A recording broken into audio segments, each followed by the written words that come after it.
All right, here we go.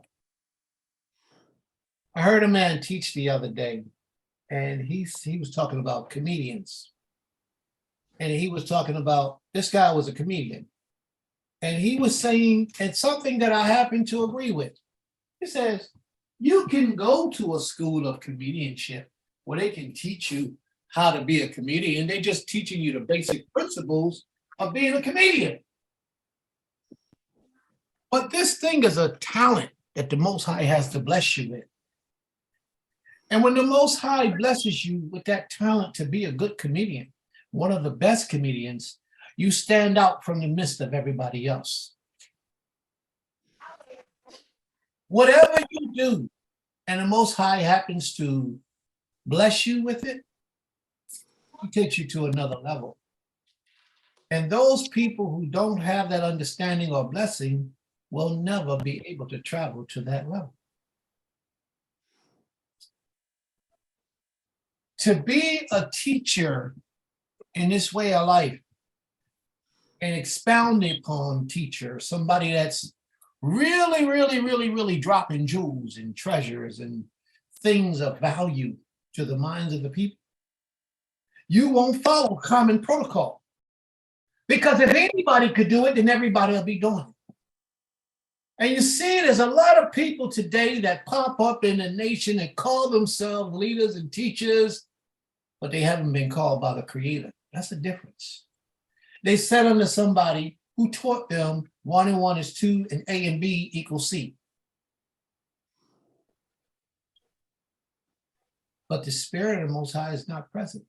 Therefore, when you get their backs in the corner somewhere where they have to answer a question, or you bring some understanding to them that they haven't learned in some university or some Hebrew class with some brother or sister, they'll throw you off by coming back saying, oh, yeah. No, I don't believe in that. That ain't true. Don't pay no attention to that. But it's right there in the scripture. You can see it right there present in the scripture. Oh, yeah, I see it. I know what you mean, but I heard a teaching the other day. This is why I'm speaking about this, because this thing is. All right. I heard a teaching the other day from Minister Louis Farrakhan, the black man, famous black man. I heard this preacher speaking by Louis Farrakhan the other day. And he says something like, and I'm going to use their words just so you understand. He said, God don't have no partners. The creator God, the supreme God, he don't have no partners. And that's why you see in Genesis, the first chapter, it's just God speaking and nobody else. The man don't know nothing about what he's talking about. He needs to come and learn. He doesn't know. So I'm sitting there and I'm listening. I'm like, oh, this guy don't know what he's talking about. But what can I do? This was a recording. I'm listening to the recording. Then it gets down to Genesis 26. He says, now see, this is not the same God that was speaking, because this God said, let us make man. And this God was the God named Yaakov. Yaakov said, let us make man. And he went into a laboratory and he made the white man. And that's how the white man got on the earth. 6,000 years ago. I turned it off and turned the channel. Well, let me tell you, Farrakhan got so many followers that people who are void of understanding will walk with him and adapt his teachings of mystical things, of the creator, of the elements of the universe, and have no understanding what he's talking about. He was so far off in the left field. There was no need for me to listen any further. See, there are certain things that Farrakhan is here to talk about, but there's more than those things that he's not able to touch on. He couldn't even begin to touch on those things. There are certain things that when you stand before the people of the Most High, there's certain things that the Most High blesses you with, and then there's things that man teaches you. And most of the men in our culture today have learned what they learned from men and cannot support it through scripture. They learn what they learned from men.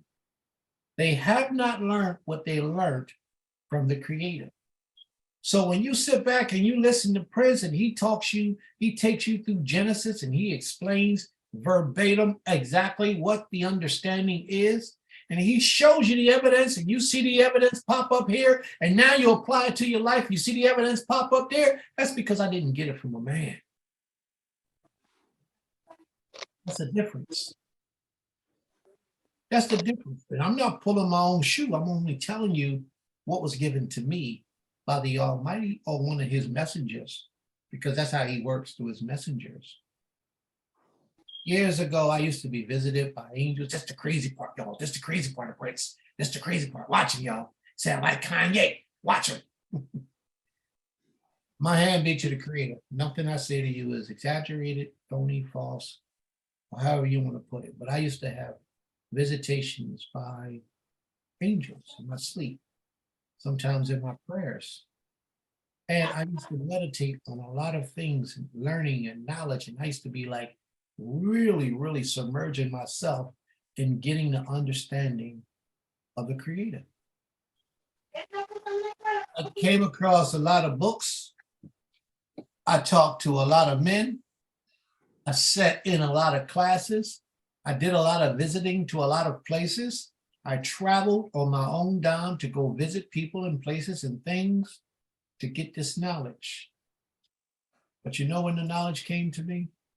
I'm not saying that other men didn't have a hand in some of the things that I know and understand. I'm not saying that.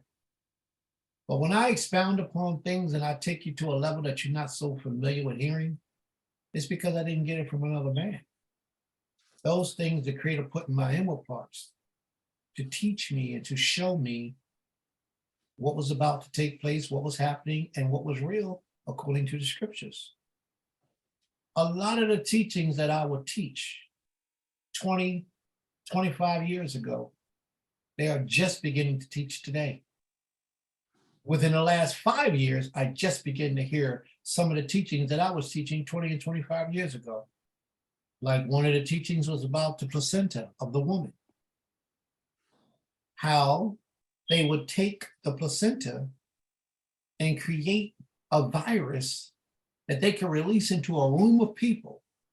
And whomever DNA they use to create that virus would only affect that person that it was designed to affect. I've been teaching that back in the 90s, early 90s, because the Creator put it on my spirit to teach. And now, just within the last 5 years, I've seen it on the news, where what I was teaching all those years ago was confirmed to be true today. And now we have things today where they have warfare with nanobites and certain, they have expounded on it, and certain drones that hover in the air. If they have your DNA, they can have a drone hover over a crowd of people and shoot one person out of that whole crowd and kill him dead based on his DNA and the genetic information that they give to that drone. That drone can kill one person out of a crowd of people accurately, with precision and accuracy. But when Prince was teaching these things years ago, if you took that to another, as you call it, learned person, oh man, that ain't true. No, don't pay. That boy crazy. Don't pay Prince no mind. Because I was a young man and I was teaching things that my elders didn't know. Therefore, the elders used to make videos about me and talk about me and call me jarhead and call me all kind of names and make fun. And then eventually, one of the elders in particular, may the Creator bless his soul, one of the elders in particular made a whole video about me with a whole class. He talking about Prince. Well, at the time I was Moray Kaz. Moreh Kaz is teaching that we are Elohim. Ha ha ha.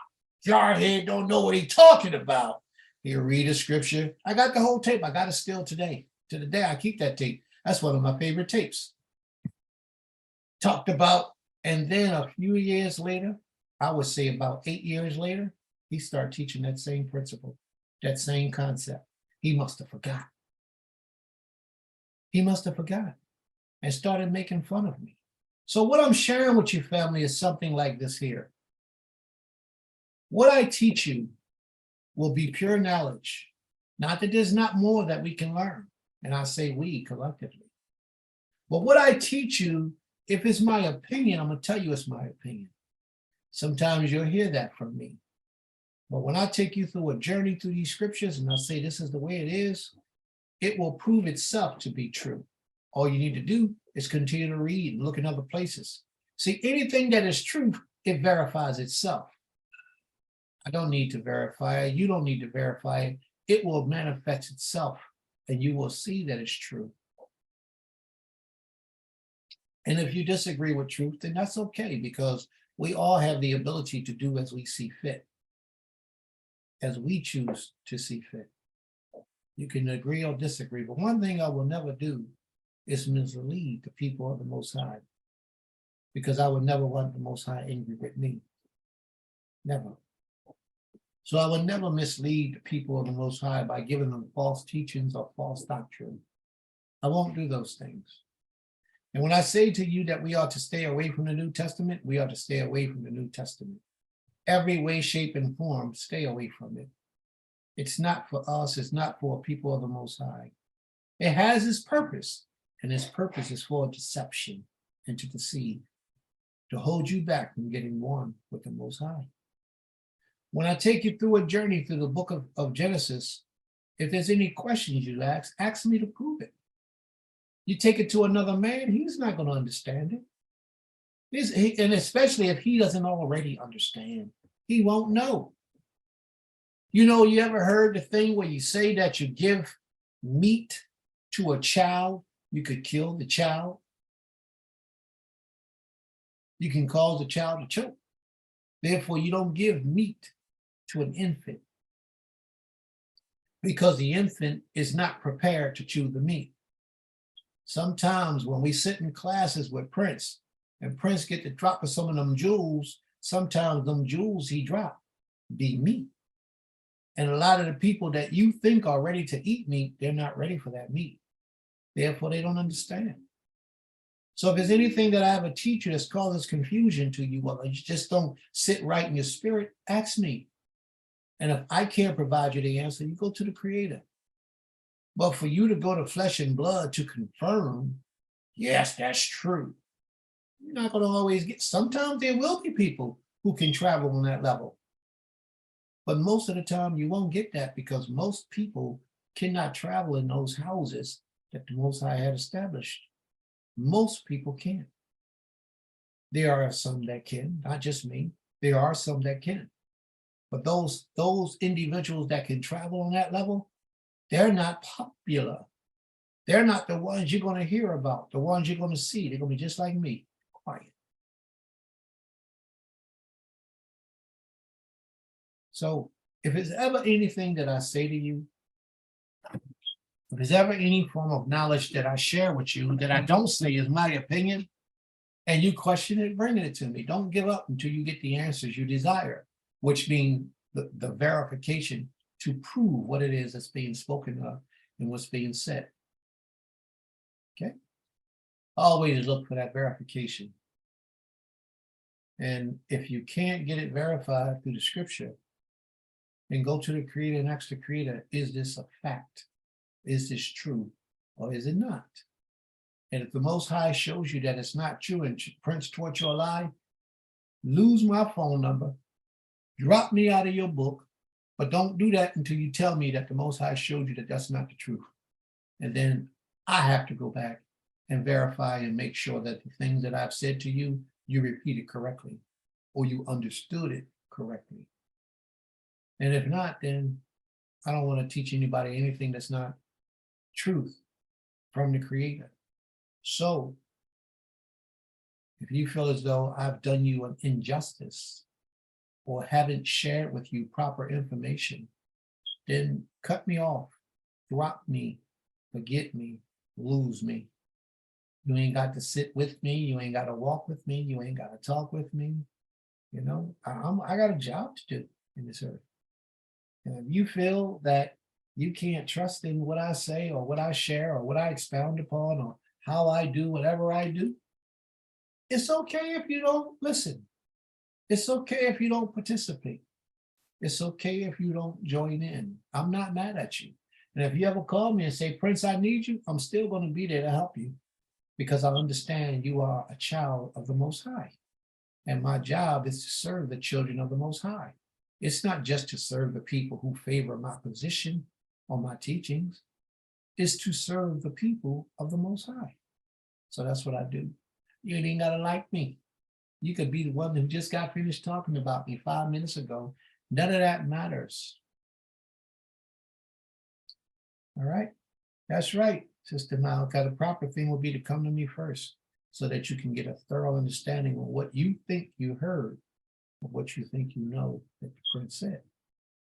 All right? So we're going to leave that at that. Just don't never forget it. Keep it in mind because it's a fact. It's a factual thing. It's true. And whatever it may be, especially with the book of Genesis, because Genesis is a deep, deep book. People will have so many different interpretations about the book of Genesis. So many interpretations. But all right, well, just ask them to verify and to prove it. So let's get started. It's 3:48 now. And it's about time for us to get started. Today's class is going to be coming out of the book of Genesis, the 28th chapter. Genesis, the 28th chapter. I asked you about Zilpah earlier because Zilpah is going to be in our class today, if we get to that portion of the class. She'll be in our class today, and we'll be talking a little bit about her, and a little bit of understanding about Zilpah, and some of the teachings that I'm going to share with you about our people in those days that you can also relate to in our time today. If we get to the 30th chapter, will also be true today. And I know beyond a shadow of a doubt that something that I'm going to share with you today you never heard anywhere else, but it will be confirmed through the scriptures. Right? So if there's any questions at the end of the day, we will be delighted to entertain those questions. May the Most High guide my mind, my spirit, my body, my language, and my speech as I approach unto you, his people. So before we begin our reading, is there any questions that you want to ask before we get started? Something that Prince might have taught you that you didn't understand and you went back to somebody else and they said, hey, or they said no, or they said this, and they said so, whatever it may be, before we get started. Are there any questions, any concerns, any clarity that need to be brought forward? I'm waiting. Okay, wait, check your mic, make sure your phone ain't on mute, because you might be on mute. You might be in the background talking and your phone on mute. See, because I believe that it's very important that you understand, that you trust that your spiritual leader, your guide, your servant is going to serve you and lead you and teach you correctly. If not, there's no need for you to walk with him or her. Everything ain't going to be to your likings. Don't mean that it's not true. All right? You may not agree with everything. And especially sitting in a class like mine's, everything you hear, you're not going to hear in the outside world. Because a lot of people in the outside world just ain't teaching this. Because it ain't that simple. But let's get started. We're in the book of Genesis, chapter 28. So there's no questions, right? So that means we all on the same page, correct? Let's move forward. We ready? We all, yes, no. See, the thing is, I can't see your face, so I don't know what you're saying behind the scenes. And if you don't speak, I won't know what you're saying either. Where we at, fam? We're gonna move forward. No questions. All right, we're gonna move forward. We all on the same page? Mhm. Yes? Okay, right? All right. All right, let's go. Do we have any volunteers to read today? All right, you might can take the first chapter. Now, let me tell you now, when you read, right? Gotta read with that zazziness. You know how you do? You know how you got that little jazziness about zazziness and that thing you got going on? That's what I want to hear. All right? All right? All right. Let's get started. Okay. Okay. Y'all see this? Y'all know what this is? It's a sword. It's a little tiny replica of a sword. It's mine. Let's go. Chapter 28, verse 1. Yes. Genesis, Bereshit, chapter 28.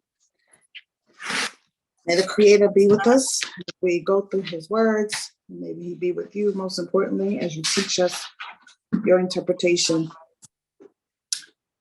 And Yitzchak called Yaakov and blessed him and charged him and said unto him, Thou shalt not take a wife of the daughters of Canaan. Arise, go to Padan Aram, to the house of Bethuel, thy mother's father, Now and stop, take their. stop for a second. Mhm. Let's back up for a moment. Esau already knew that his brother got the supreme portion of his father's blessings. Jacob got the supreme portions of Isaac's blessings Mhm. because Esau sold them to his brother. His brother. So the birthright, he didn't sell the blessings. The Mhm. blessings was given to him because of his father's money. His father was to do that. But the Most High gave him both packages all in one, wrapped up in one. Esau heard his father telling his brother to go not into the daughters of any of the Canaanites.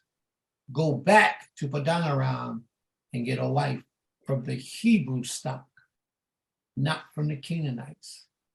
Esau was hot because his brother was given these blessings from his father.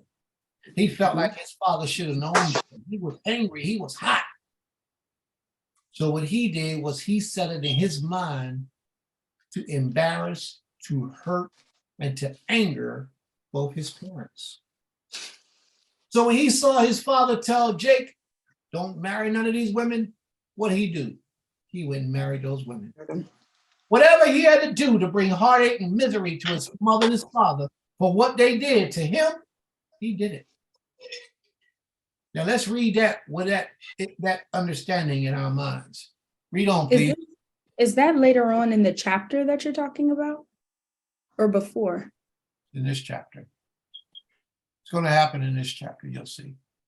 But the part of him, Yaakov receiving the blessings and the birthright, that was all in the last chapter, the previous chapter. In this chapter, we're going to come to understand that Esau going to hear this time when his father, this is another instance where his father's blessing him. And Esau is witnessing this. Esau is going to hear what his father has to say to his brother. But then Esau is going to become bitter and angry and jealous and raged of his brother. Almost like what the sister was talking about earlier when she gave her command. My daughter, when she gave her command, talking about you shouldn't envy that of other people. Read on, please. Verse 2. Arise, go to Padan Aram, to the house of Bethuel, thy mother's father, and take thee a wife from thence of the daughters of Laban, thy mother's brother. Now, And the Creator. I got to ask you this, because this is all going to tie in later. Isaac's intention was to get someone of a Hebrew stock that his son could worship the Creator with. Will we all agree? Yeah. But what Isaac did not know was that his father's house practiced idolatry. Mhm. His mother's house practiced idolatry. He's going to end up marrying his cousins. They're going to end up marrying cousins. He married his uncle's children. But they were practicing idolatry. He himself wasn't thoroughly entrenched in righteousness, but yet he had good things about himself. Do y'all understand what I'm saying? Mm. He's still straddling the fence. He's not certain the direction that he's going to walk. So let's see what happens. Read on, please. Okay. Verse 3.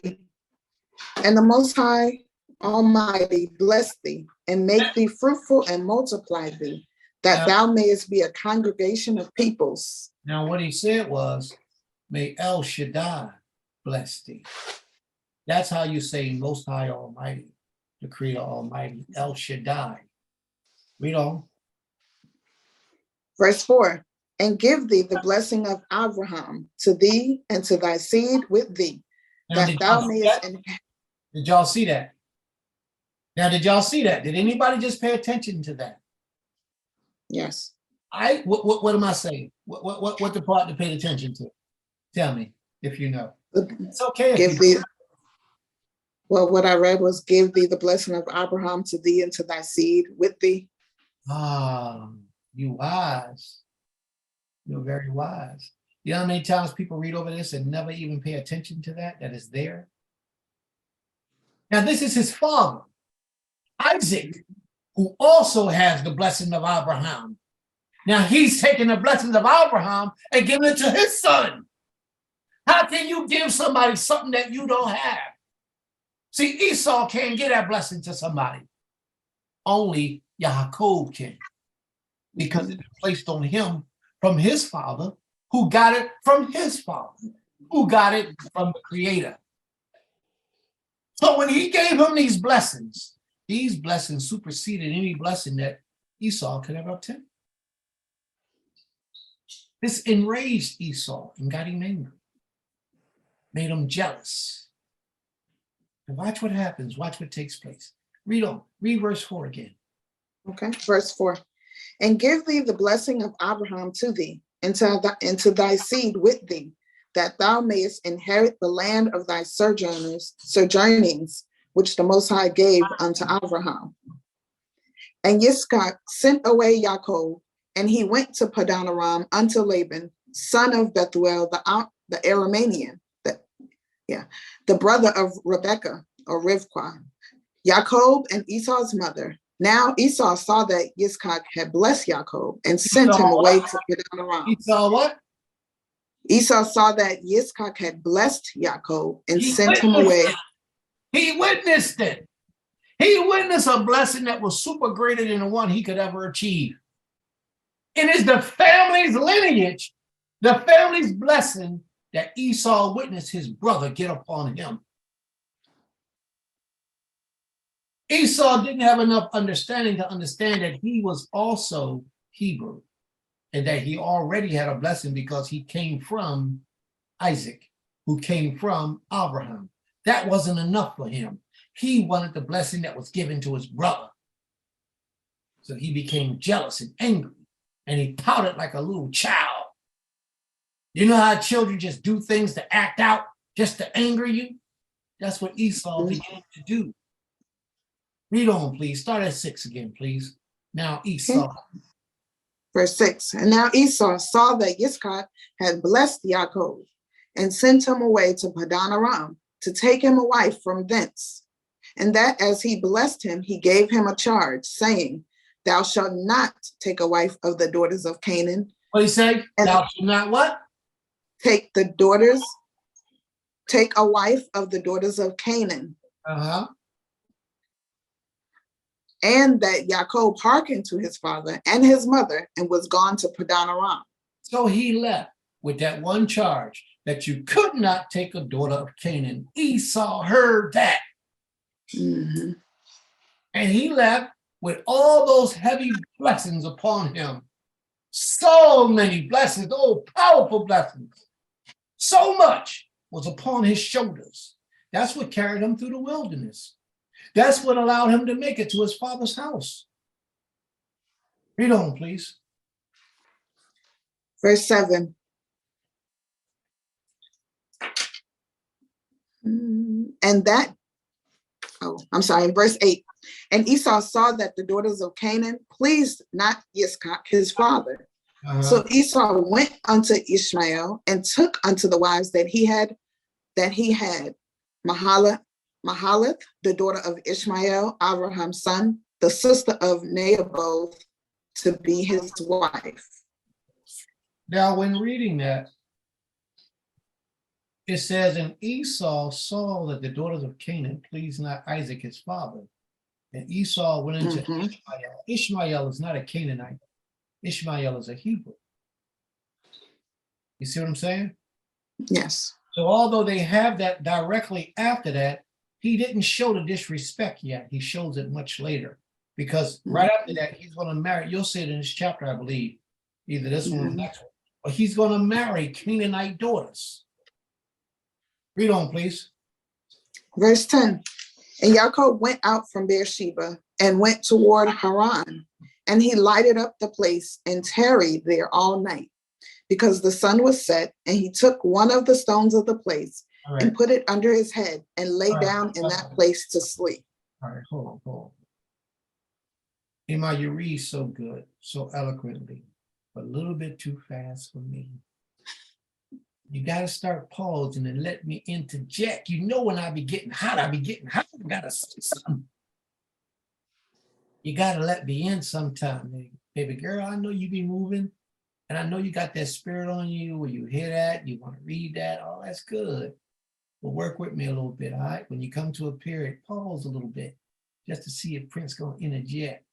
So here we go. And Yaakov went out from Beersheba and went toward Haran. What was Haran? Where was that place? Who initiated that place? Whose name was that Haran? Does anyone know? Abraham. Abraham what?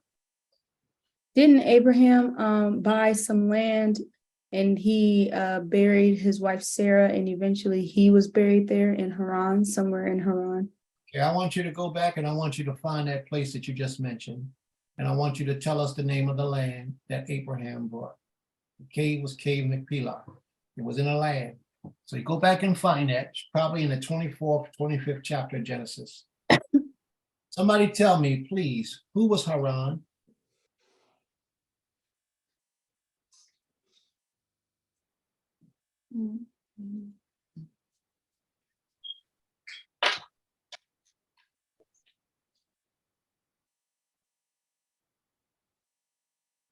Does anyone know? Repeat the question. Right after I say this, I'll repeat the question. It's very important that when we read, you take notes. It's very important that when we read, you pay careful attention and probably reread and reread again. This is very important. What I produce, what I'm attempting to produce, is teachers of teachers. Because that's what I do. I teach teachers how to teach. And what I need you to understand, family, is that if you have no passion to be a teacher of people, that's cool. You don't have to. If you don't have that desire, you don't have that passion, that's okay. You're still welcome. But the education that you will be getting here will be a Torah education, and it will make you sharp. Now, I want you to outdo me. I want you to get to a place one day when the Most High has His Spirit upon you, where you can teach me what I don't know, because I don't know everything.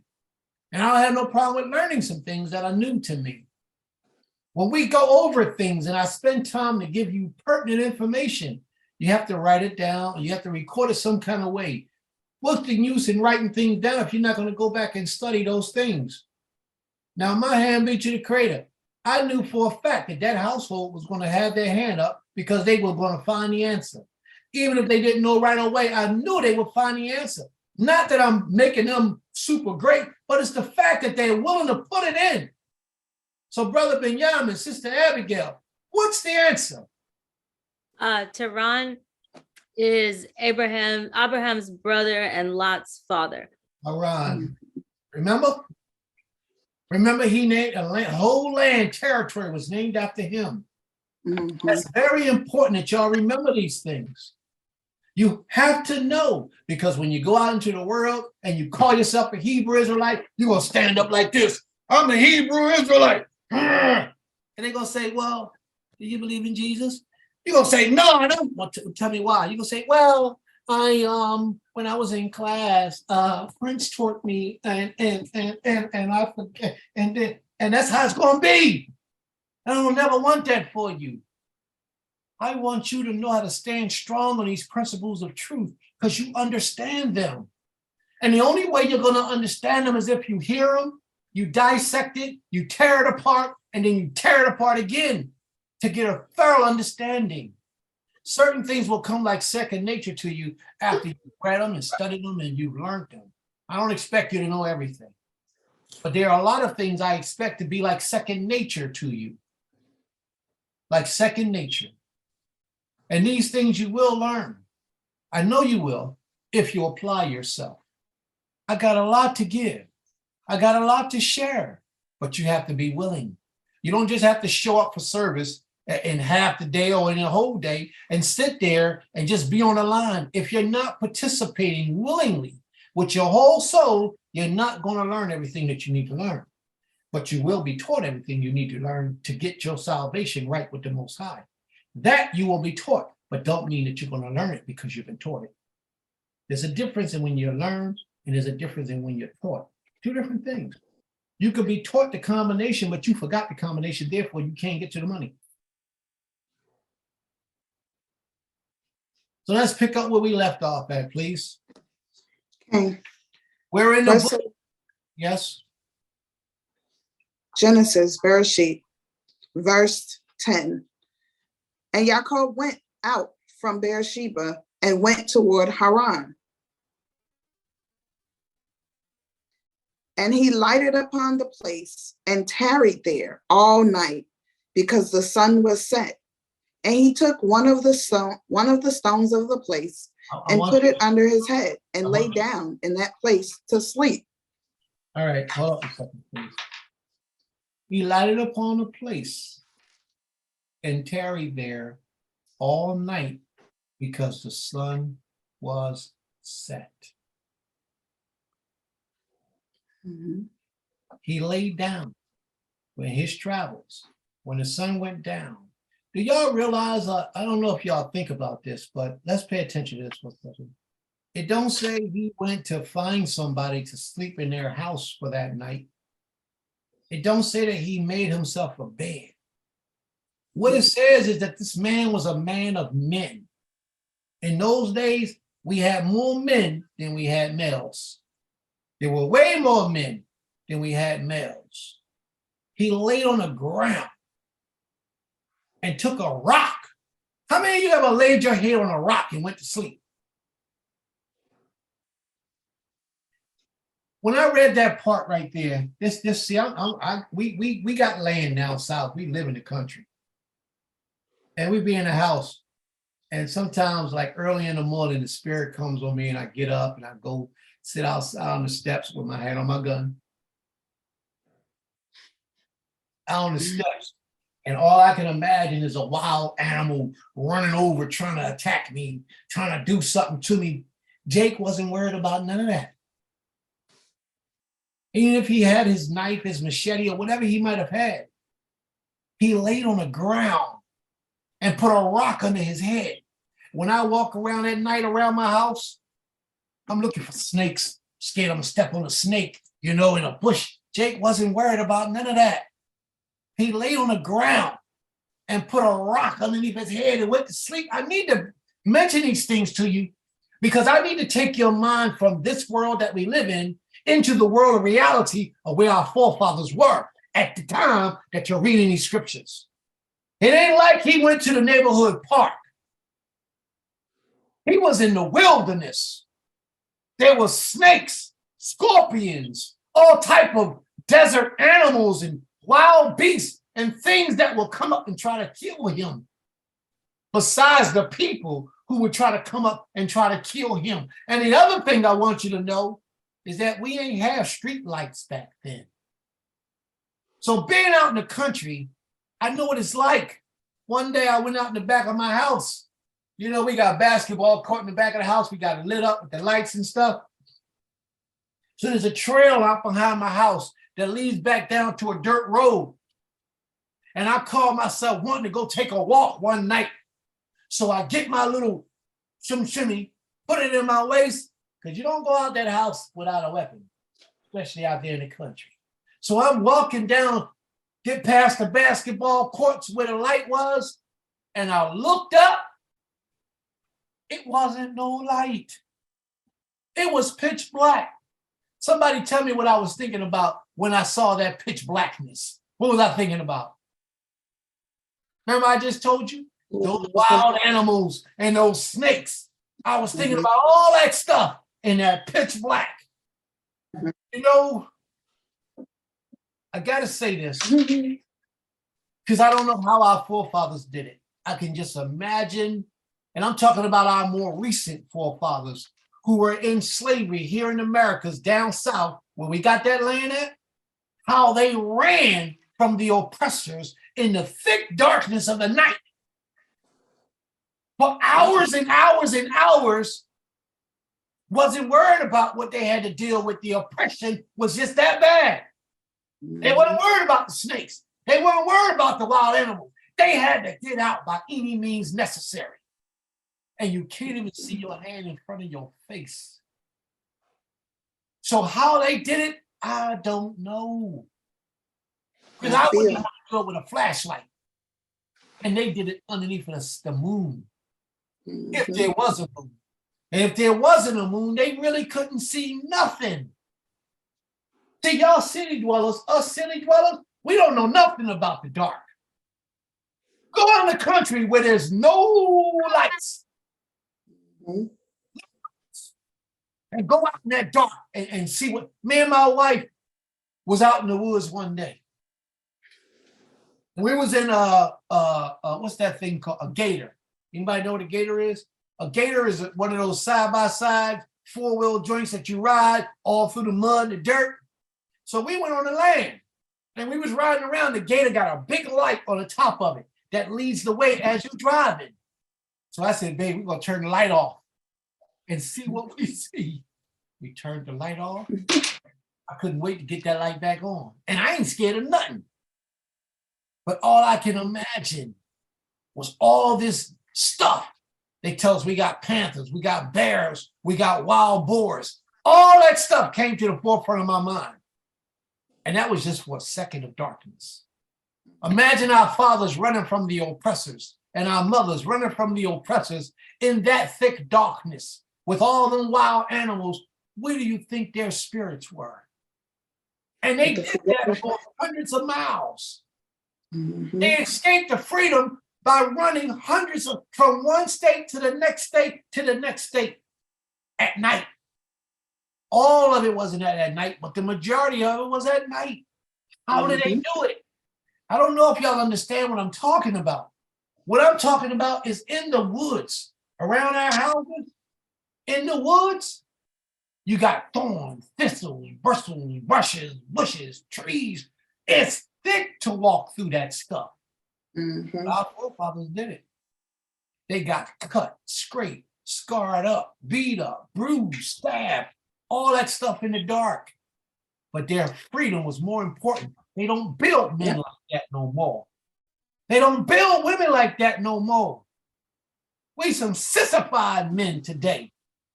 We don't have that type of endurance, that type of determination. No matter what they put before us, we're going to achieve and accomplish and complete it. We don't do that. We get weak halfway down the road. You let one thing get in our way. Oh, he got to go see a psychiatrist because he's weak. They didn't make us like that back in them days. Jake wasn't built like that. Jake went out in the woods and it's time to go to sleep. It got dark. He couldn't go no further. What did he do? He laid there, but I know he had his hand on his machete. I promise you he had his hand on his machete. He took a rock and put a rock underneath of his head and said, all right, I'm going to sleep now. Mhm. That's right, sis. They knew how to navigate. Mhm. So let's read on. That's what he did. He took a rock. I need y'all to understand what he was actually going through at this particular time. Because a lot of people don't understand, don't even begin to understand the things that we read about in the scriptures, how real they were. So I gave you a little glimpse of how real it was when it said that it became night because the sun was set.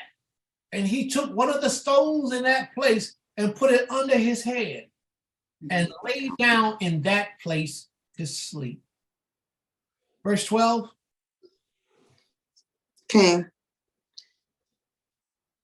And he dreamed, and behold, a ladder set up on the earth, and the top of it reached to heaven. And behold, the angels of the Most High ascended and descending on it. He saw what? And he saw angels going up and down the ladder. He saw angels of the Most High. And actually, if I'm not mistaken, it says something different than this. Let me go ahead. What verse are we on? 12, 13. On 12. All We're right. on 12. All right, verse 12. Let me pull it up in Hebrew and see what it says. But I'm sure it says something different in it.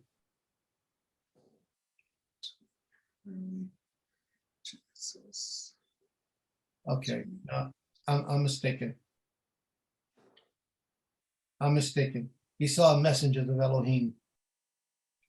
Angels, which is Malachim of Elohim. I thought he saw Elohim ascending and descending on the ladder, but it didn't say that. It says Malachim, messengers, messengers of Elohim ascending and Yarad descending upon the ladder or in the ladder. Okay, go ahead, read on, please.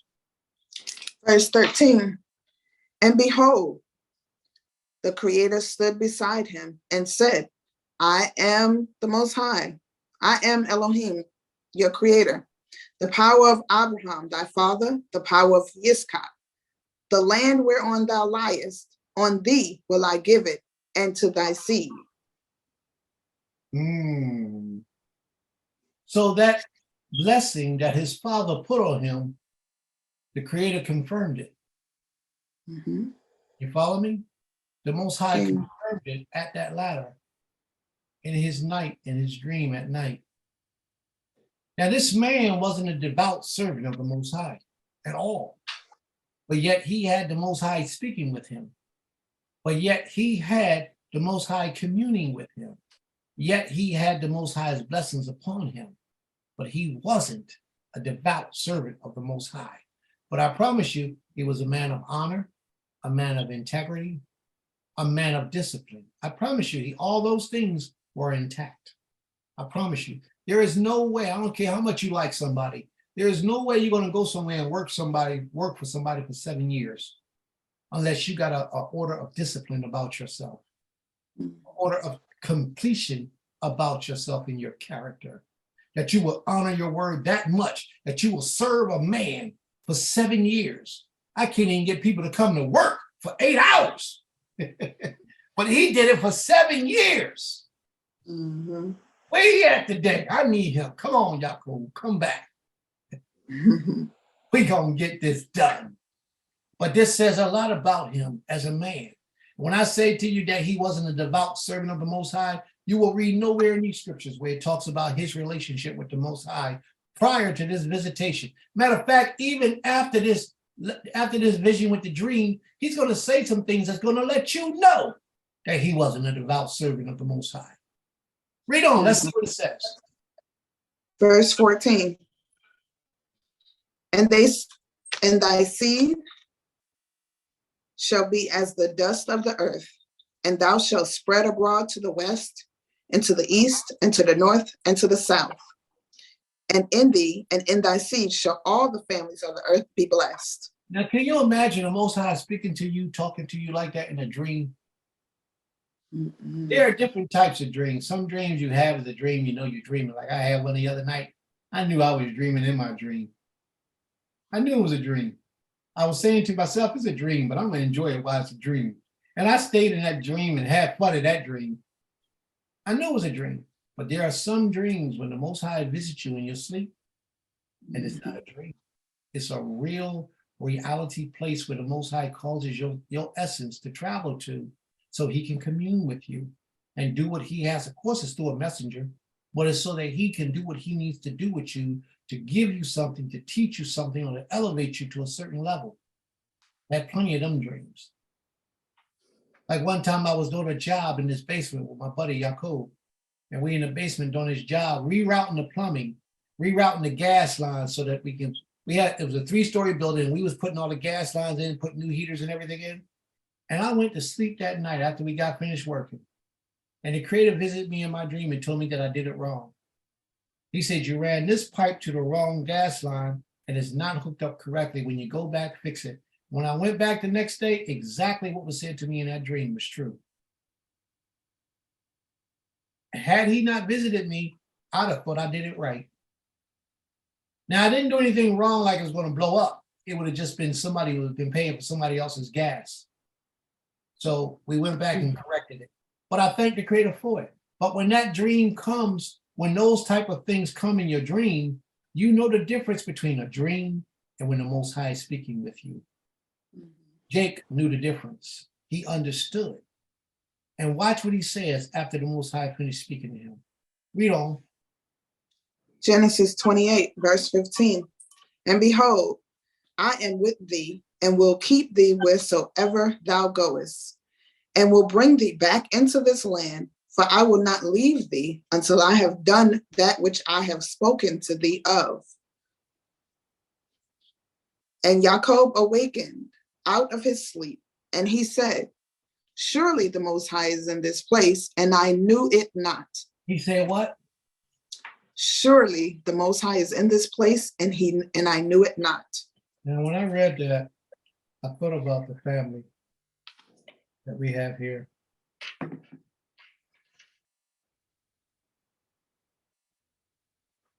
There's a lot of places in this world, a lot of communities, a lot of people that we at face value won't think the Most High got nothing to do with. They're off.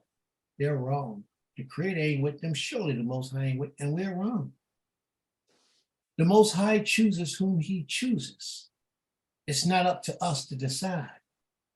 The Most High can use the worst of people to get the best outcome from that individual. But you will look at that individual because you know their past, you know their history, and say, no, that's not possible. The Creator would never use that person. Why? Because you have been westernized. You don't see with the mind that the Most High have. You can't understand what the Most High does and why he does what he does. Sometimes there's just no reason to it. He's the Creator. He does what he wants. Read on, please. Surely the Most High Spirit is here, and why would I think his spirit was here? Read on.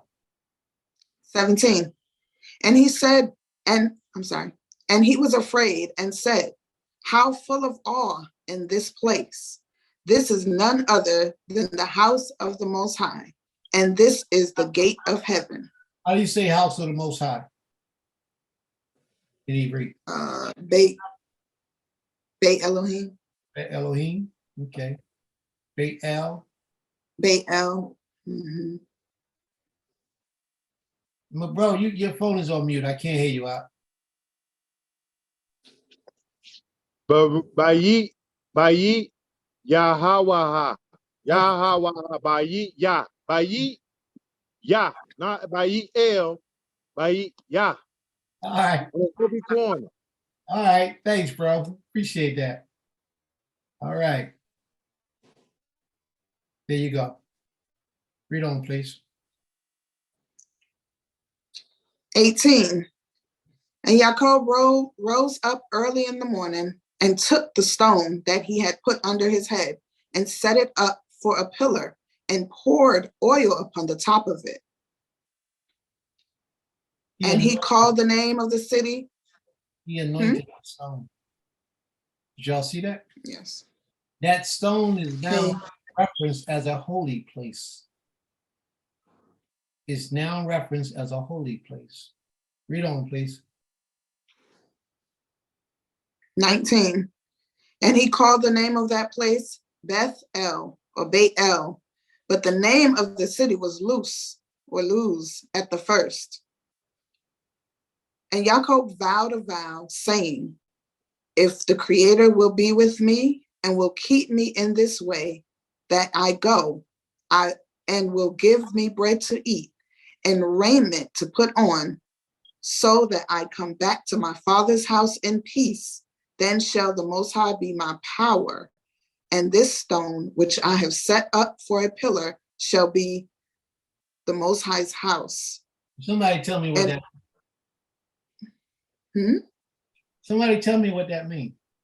And Jacob vowed a vow, saying, if the Most High will be with me and will keep me in this way that I go, and I will give my bread to eat and a raiment to put on, and give me my bread to eat and raiment to put on, so that I come again to my father's house in peace, then shall the Most High be my Elohim. Somebody tell me what that means to them.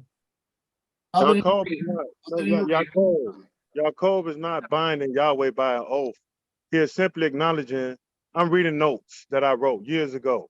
He is simply acknowledging he is it's saying that he is lower than Yahweh, and that he will be thankful to Yahweh for all the blessings. We have the Hebrew word kal, traditionally translated all. A Hebrew and English lexicon in the Old Testament by Brown, Driver, and Briggs, page 482, shows this word correctly translated all things. This is the law of the first tithe. It's talking about Leviticus 27, 30 through 34, but we're going to stick on track. That's it, bro. All right. So somebody what- else, thank you for that contribution. Yes?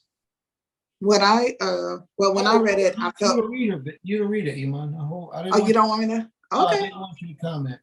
I I'll want to be see if silent. anybody else caught realized what was taking place right here. Okay. Anybody else want to give their opinion?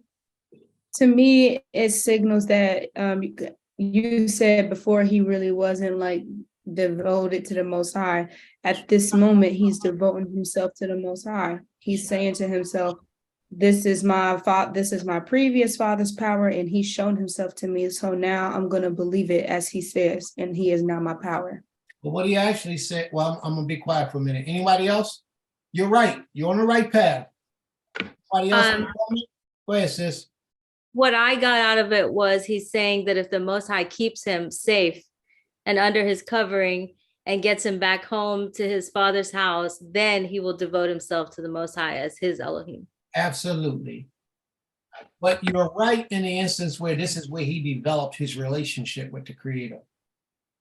Because we're going to see where he went to the Creator for certain things, and the Most High is going to answer. And we're going to see that later. But this is actually exactly what she just said, is what he said in his vow. He said, if you take me back home to my father's house, then I shall serve you. But that service will be in completeness. You follow me? It will be in complete service to the Creator. And there's a lot of things that I'm going to show you all that confirms what it is that I'm saying.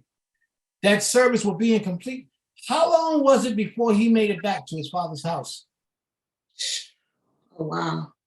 Do you remember when his father gave him the blessing? His father said, I want to give you this blessing before I die.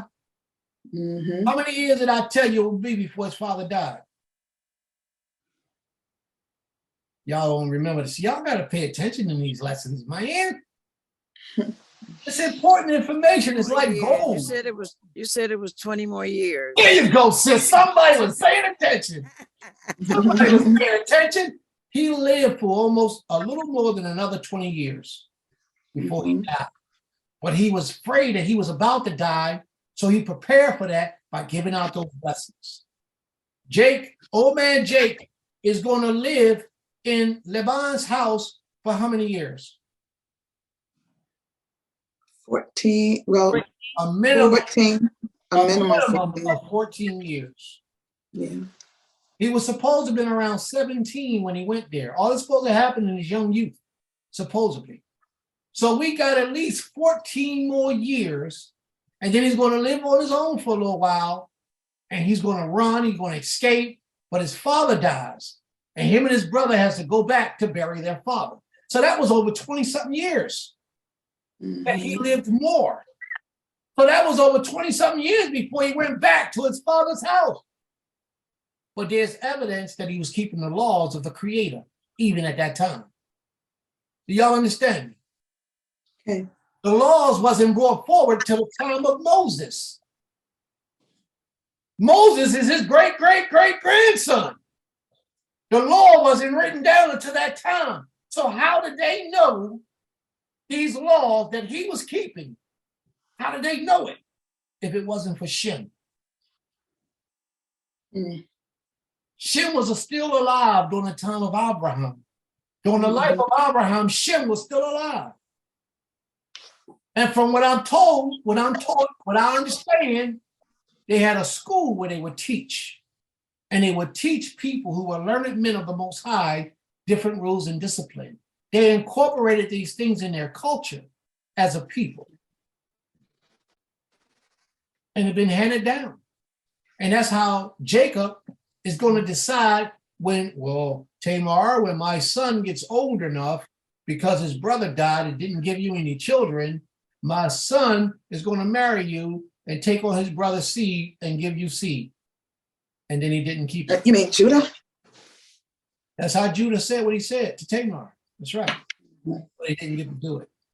Therefore, the Most High made him eat his words and made him do it. You know what I'm saying? They had a law.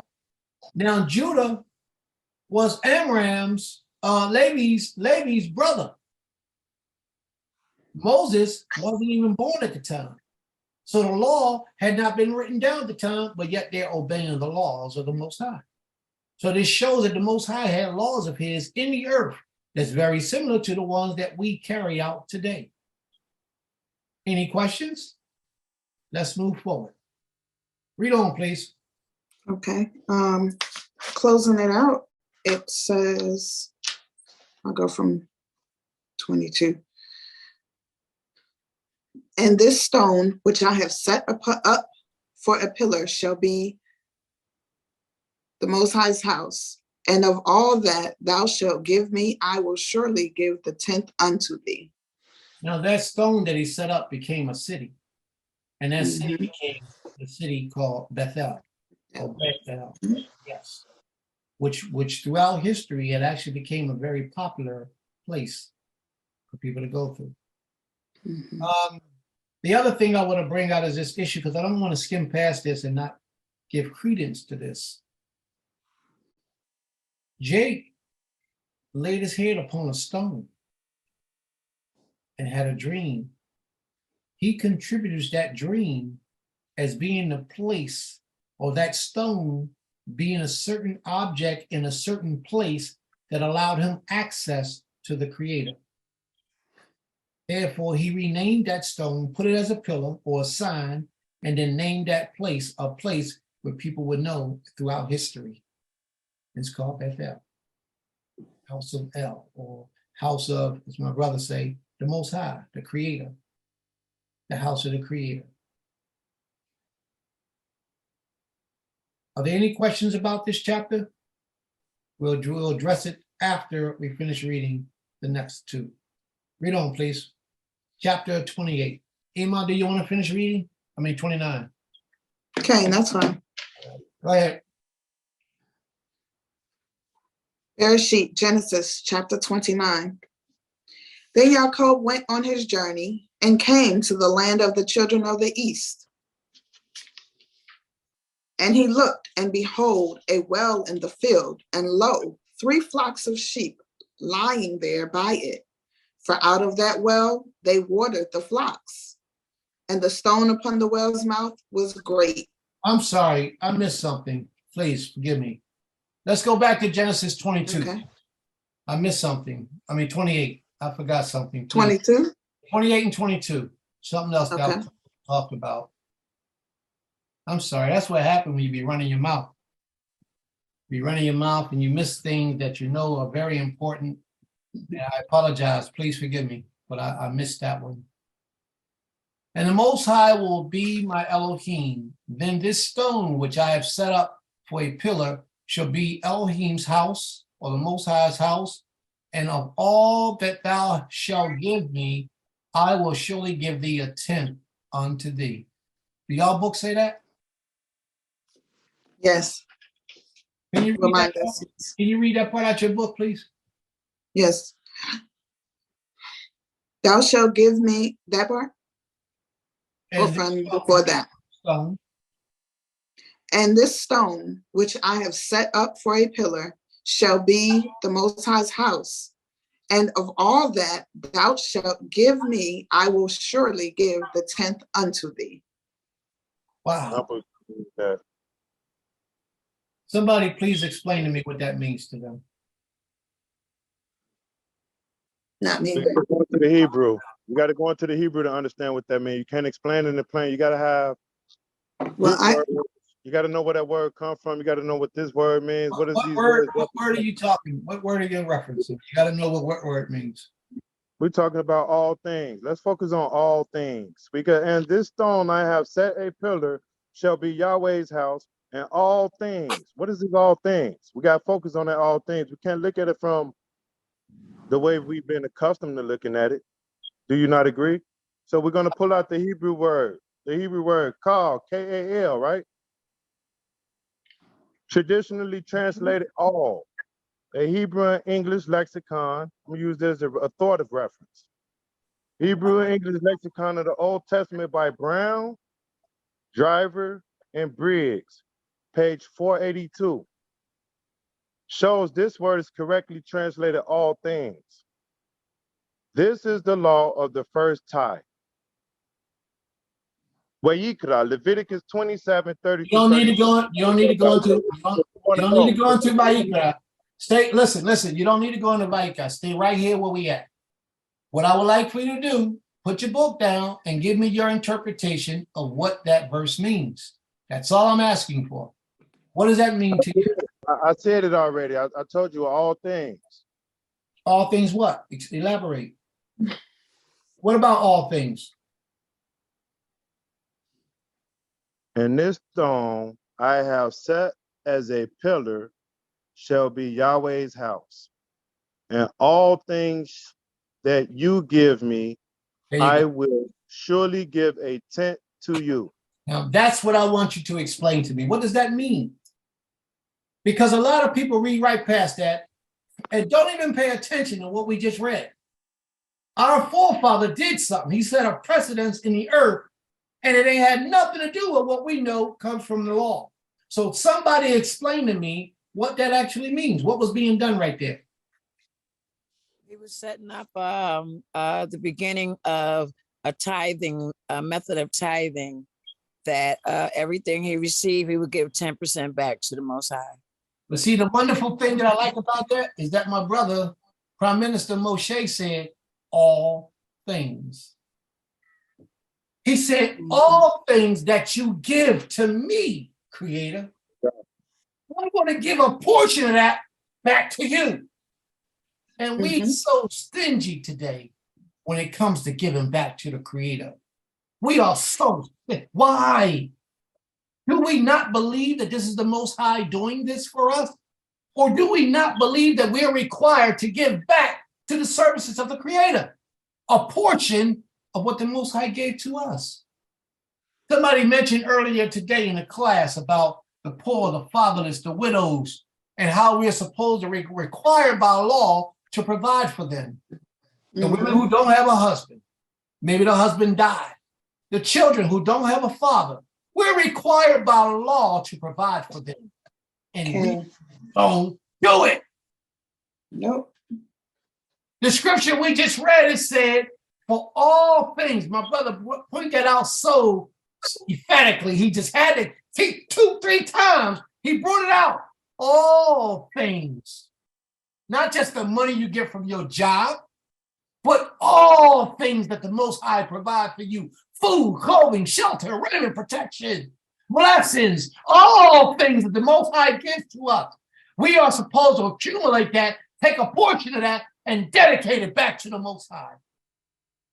When's the last time you dedicated a tenth of what you have to the service of the Creator? When? But you call yourself a Hebrew Israelite, servant of the Most High, and you ain't got no problem bowing your knee, asking the Most High for things, for help, for protection, for blessings, for security, so that you can increase. But what about the people who are not as fortunate as you are? The people who are hungry, the people who don't have a place to stay, who don't have a roof over their head. What sacrifices are you making in your life to provide that 10% to take care of them? Because they're more important to the Creator than you are, than we are. We have to understand this. That's why so many communities fail, because they forget those people who are needy. We have to remember that so that we don't repeat the mistakes of the past. We're all involved in this movement, and we should all get involved in this movement, because there are people who need our assistance. So how do you do that? We spent about a good 10, 15 minutes the last class explaining this to the people. What have you done differently since last Shabbat to this Shabbat by giving to the poor, the needy, the homeless, or those who are setting a righteous cause to serve the Most High? What have you done different than what you've been doing? Nothing. But how many times have you asked the Creator for something since that day? Almost every day, 3-4 times a day. Well, how do you give back? You want to receive, receive, receive. That's the thing about us Black folk. We want, but very few of us are willing to give. Mhm. Very few of us are willing to sacrifice anything to see the Most High's will be done. Yeah. You don't know what that person's prayer is when they pray at night to the Most High. You don't even have to know the person, but will you help that person?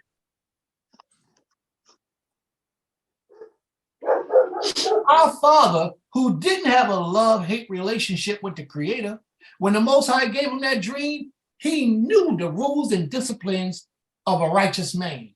He got up from the ground. He says to the Most High, if you do this, then Most High, everything that you give me, I will give you a 10%. I will pay my tithes 10%.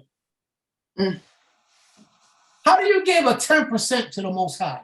Think about it. He says, will surely give the 10th unto you. How's he going to get a 10th? The Most High is not flesh and blood. The Most High owns the heavens above the heavens. There is nothing financially that we can give to the Creator except by giving it to His people. Yeah. That's where we missed the ball. That's where we missed the ball. We got to give back unto the Most High. People who are out here striving for, I ain't talking about them faking, jaking brothers and sisters, that garbage. I ain't talking about that stuff. I'm talking about sincere brothers and sisters who the Most High put it on your spirit to support, to feed, to house, to clothe. It is not for you to say, no, I ain't getting nothing out of that. Ain't nowhere in the world. They ain't coming up off of me. I work hard. Without you, ain't got nothing. You don't do nothing. It is the Most High that does all. You have to remember that, brothers. And you got to remember that, sisters. Had it not been for the Most High, you wouldn't have what you call the breath of life in your body today. Therefore, if somebody falls down, they can't breathe, then give them a 10% of your breath. All things. All things. Whatever you have, be willing to share it, because it's not for you exclusively. Especially if you sit in a position of authority over the Most High's people, almost nothing you got is for you. Everything is for the Most High's people. You have to be intelligent enough to understand that.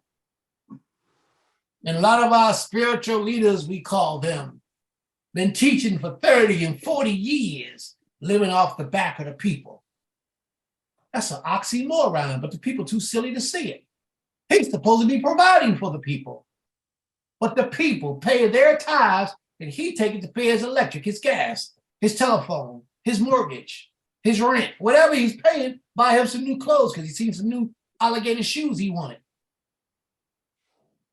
He wanted them gators, them snakeskin shoes. He wanted them. He went and got them, even though they're against the law for him to have. He went and got them because he wanted them. And tithes was coming in heavy this week. He got them Jacobites. They pay their tithes. Well, 15 years of doing that, ask your teacher, teacher. I pay my tithes, 10% of my money. Every time I get paid every 2 weeks. I get $100 a week. I give you $10 every time. Right now, you add that up, that's about $10,000 that I've been giving for the last 25 years. Teacher, why are we still in this same location? Why are we still in this small building? How come we don't own nothing? How come we ain't got no businesses going? How come all my people broke that's sitting around me that come to class, Shabbat service, and doing the same thing week after week after week? Where's all this money going, teacher? And you got a brand new car sitting outside. Why is that? And your sons got brand new cars. Why is that, teacher? Teacher, help me to understand, teacher. Mhm. This is a reality. This is a reality. This is how our people been treating the people of the Most High. And then you get people that don't want to give nothing. They don't want to give nothing because they see the charlatans in history that's been taking advantage of the people who do give.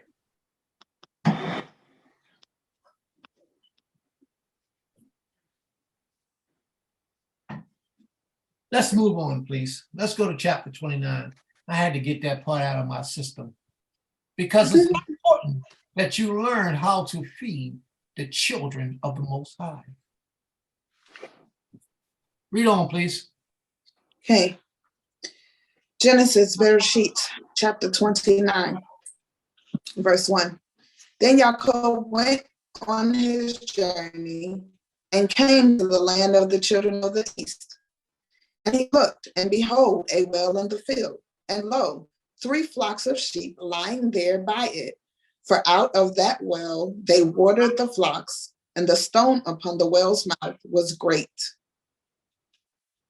I'm And sorry. thither were all the Right. flocks. Oh, please forgive me. Could you read that again, please? Yes. Then Yaakov went on his journey and came to the land of the children of the east. And he looked, and behold, a well in the field, and lo, 3 flocks of sheep lying there by it. For out of that well they watered the flocks, and they watered, and the stone upon the well's mouth was great. Continue. Yes. Verse 3. And thither were all the flocks gathered, and they rolled the stone from the well's mouth, and watered the sheep, and put the stone back upon the well's mouth in its place. 4. And Yaakov said unto them, My brethren, whence are ye? And they said, Of Haran are we. And he said unto them, Know ye Laban, the son of Nahor? Know they ye said- Laban. Know ye Laban, the son of Nahor. Who is Laban? His mother's brother. Very good. Thank you. Read on. And they said, We know him. And he said unto them, Is it well with him? And they said, It is well. And behold, Rachel his daughter cometh with the sheep. Raquel, his daughter, just happened. Verse 7. She and just he's- happened to be coming at the right time. At the right time, she happened to be coming while he was looking. All divine order. Indication that the Most High is with him. Read on. Verse 7. And he said, Lo, it is yet high day, neither is it time that the cattle should be gathered together. Water ye the sheep, and go and feed them. And they said, We cannot until all the flocks be gathered together. And they roll the stone from the well's mouth, then we water the sheep. While he was yet speaking with him, Raquel came with her father's sheep, for she tended them. Verse 10. And it came to pass, when Jacob saw Raquel, the daughter of Laban, his mother's brother, and the sheep of Laban, his mother's brother, that Jacob went near and rolled the stone from the well's mouth and watered the flock of Laban, his mother's brother. Do you see what he just did? Yes. Somebody explain to me what he just did, please. You show off. Just like a man. Somebody tell me what my father, what Jake just did. Somebody tell me. All right. So if you don't got it, I'll give it to you. Okay, you got it? Go ahead. I had to read a few times, but what I gathered was that he went and did the deed for her. It's like opening the door for your lady. He went and did it for her. All right. Very good. It's like opening the door for your lady. You must got an exceptional husband. You know about opening the doors for women, or exceptional father, one or the other. Anyway, before I was so rudely interrupted for the first time, this is the thing. You see how he was talking to all them other people? And they said, we gotta wait. We can't just move the stone away. We gotta wait till they come and move the stone. And we have to gather all the sheep together. So they had principles and rules that they were following before they could just go and water the sheep. Everybody that was bringing the sheep had to get them all together so that they can water them at the same time. Then they rolled the stone away. When Raquel got there, he knew who she was. He shows off now. He pulls his sleeves up. He goes over to that big giant rock and he moved the rock. Where normally it would take several people to move it. He moved the rock. But remember, he was on a journey. He left his father's house. Ain't no telling how long it took him to get there. So what was he eating? He wasn't weak. The Most High was providing for him. Creator was providing for him. He moved the rock to show this woman that I will protect you, that I'm strong, that I got you. Ever need me, I got your back. He showed her all them things, and then he walks over to her and give her a kiss. What's wrong with that boy? What's wrong with this guy? He's smooth and smooth. What he said was, I'm going to show you I got this. Just see. Get a son.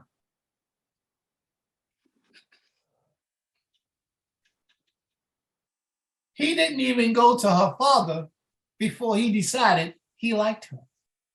He didn't say, you know what, I like her. Before I say anything to her, I'm gonna go talk to her pop and see if it's cool. I don't believe you should do that. I believe, in my opinion, the first thing you should do is talk to the daughter and see if she even like your butt. Because she might not like you. And if she don't like you, then you ain't even gotta go to the pop. Because you be saving yourself the heartache. Pop say, yeah, all right, you can have my daughter. And then he go introduce the daughter to you, and the daughter say, I don't like him, Dad. He ain't gonna give the daughter to you then. So the first thing you should do is drop a jewel on her and say, hey, what's up, shorty? How you doing? What's your name? My name, Jacob. Yeah, I was thinking that maybe you can go home and tell your dad that I wanted to marry you. What you think? Here, take this with you. And she go back to her pop. But y'all gotta watch how this thing go out. Watch how it go down. Read on, please. Watch how it go down. Read on. Watch how you do 11. Verse 11. And Jacob kissed Raquel and lifted up his voice and wept. He kissed her. The kiss was so good, he cried. Damn, she must have had a good kiss. He kissed her and started crying. Did y'all hear that? And Jacob kissed Raquel and lifted up his voice and said, woo! Yeah, boy, he was in love. You gonna tell me that wasn't worth 7 years? He had the kiss that he ain't never had in his life. Go ahead, read on, please. I don't want to interrupt no more. Remember, he's a young man, and he's a mama's boy, but he did have his mama and his father. And his father did start showing him favor. Read on, please. 12. And Jacob told Raquel that he was her father's brother and that he was Rebekah's son. And she ran and told her father, And it came to pass, when Laban heard the tidings of Jacob, his sister's son, that he ran to meet him and embraced him and kissed him and brought him to his house. There's a lot of kissing going on, ain't it? There's a lot of kissing going on. I want to share this with you because a lot of things people don't understand. Mhm. Yes, men of honor. We don't kiss them in the lips. You kiss them on the neck. You kiss them on the cheek. You kiss them on the neck. You kiss them on the cheek. Don't kiss them in the lips. You do not kiss another man in the lips. All right? Don't get it twisted. Make a little phony stuff going on. Yes, sir. Is it kissing? Is a kiss for a man? A man would be more appropriate for more like a warm embrace, like a hug. But from my understanding, looking at it from my Hebrew point of my Hebrew mind, I could be wrong. Now, your son or your child or something to come from you on the forehead, but if it's you, I'ma hug you and I'ma squeeze you tight. That's like a kiss from me to you. That's how I feel. Nothing dealing with the lips from man to man. Nothing. Let me show you something, bro. Let me show you something. And we ain't gonna waste too much time on it. It's okay. It's all right. Can you imagine taking your hand and putting it underneath of my leg? Near my private part. Can you imagine that?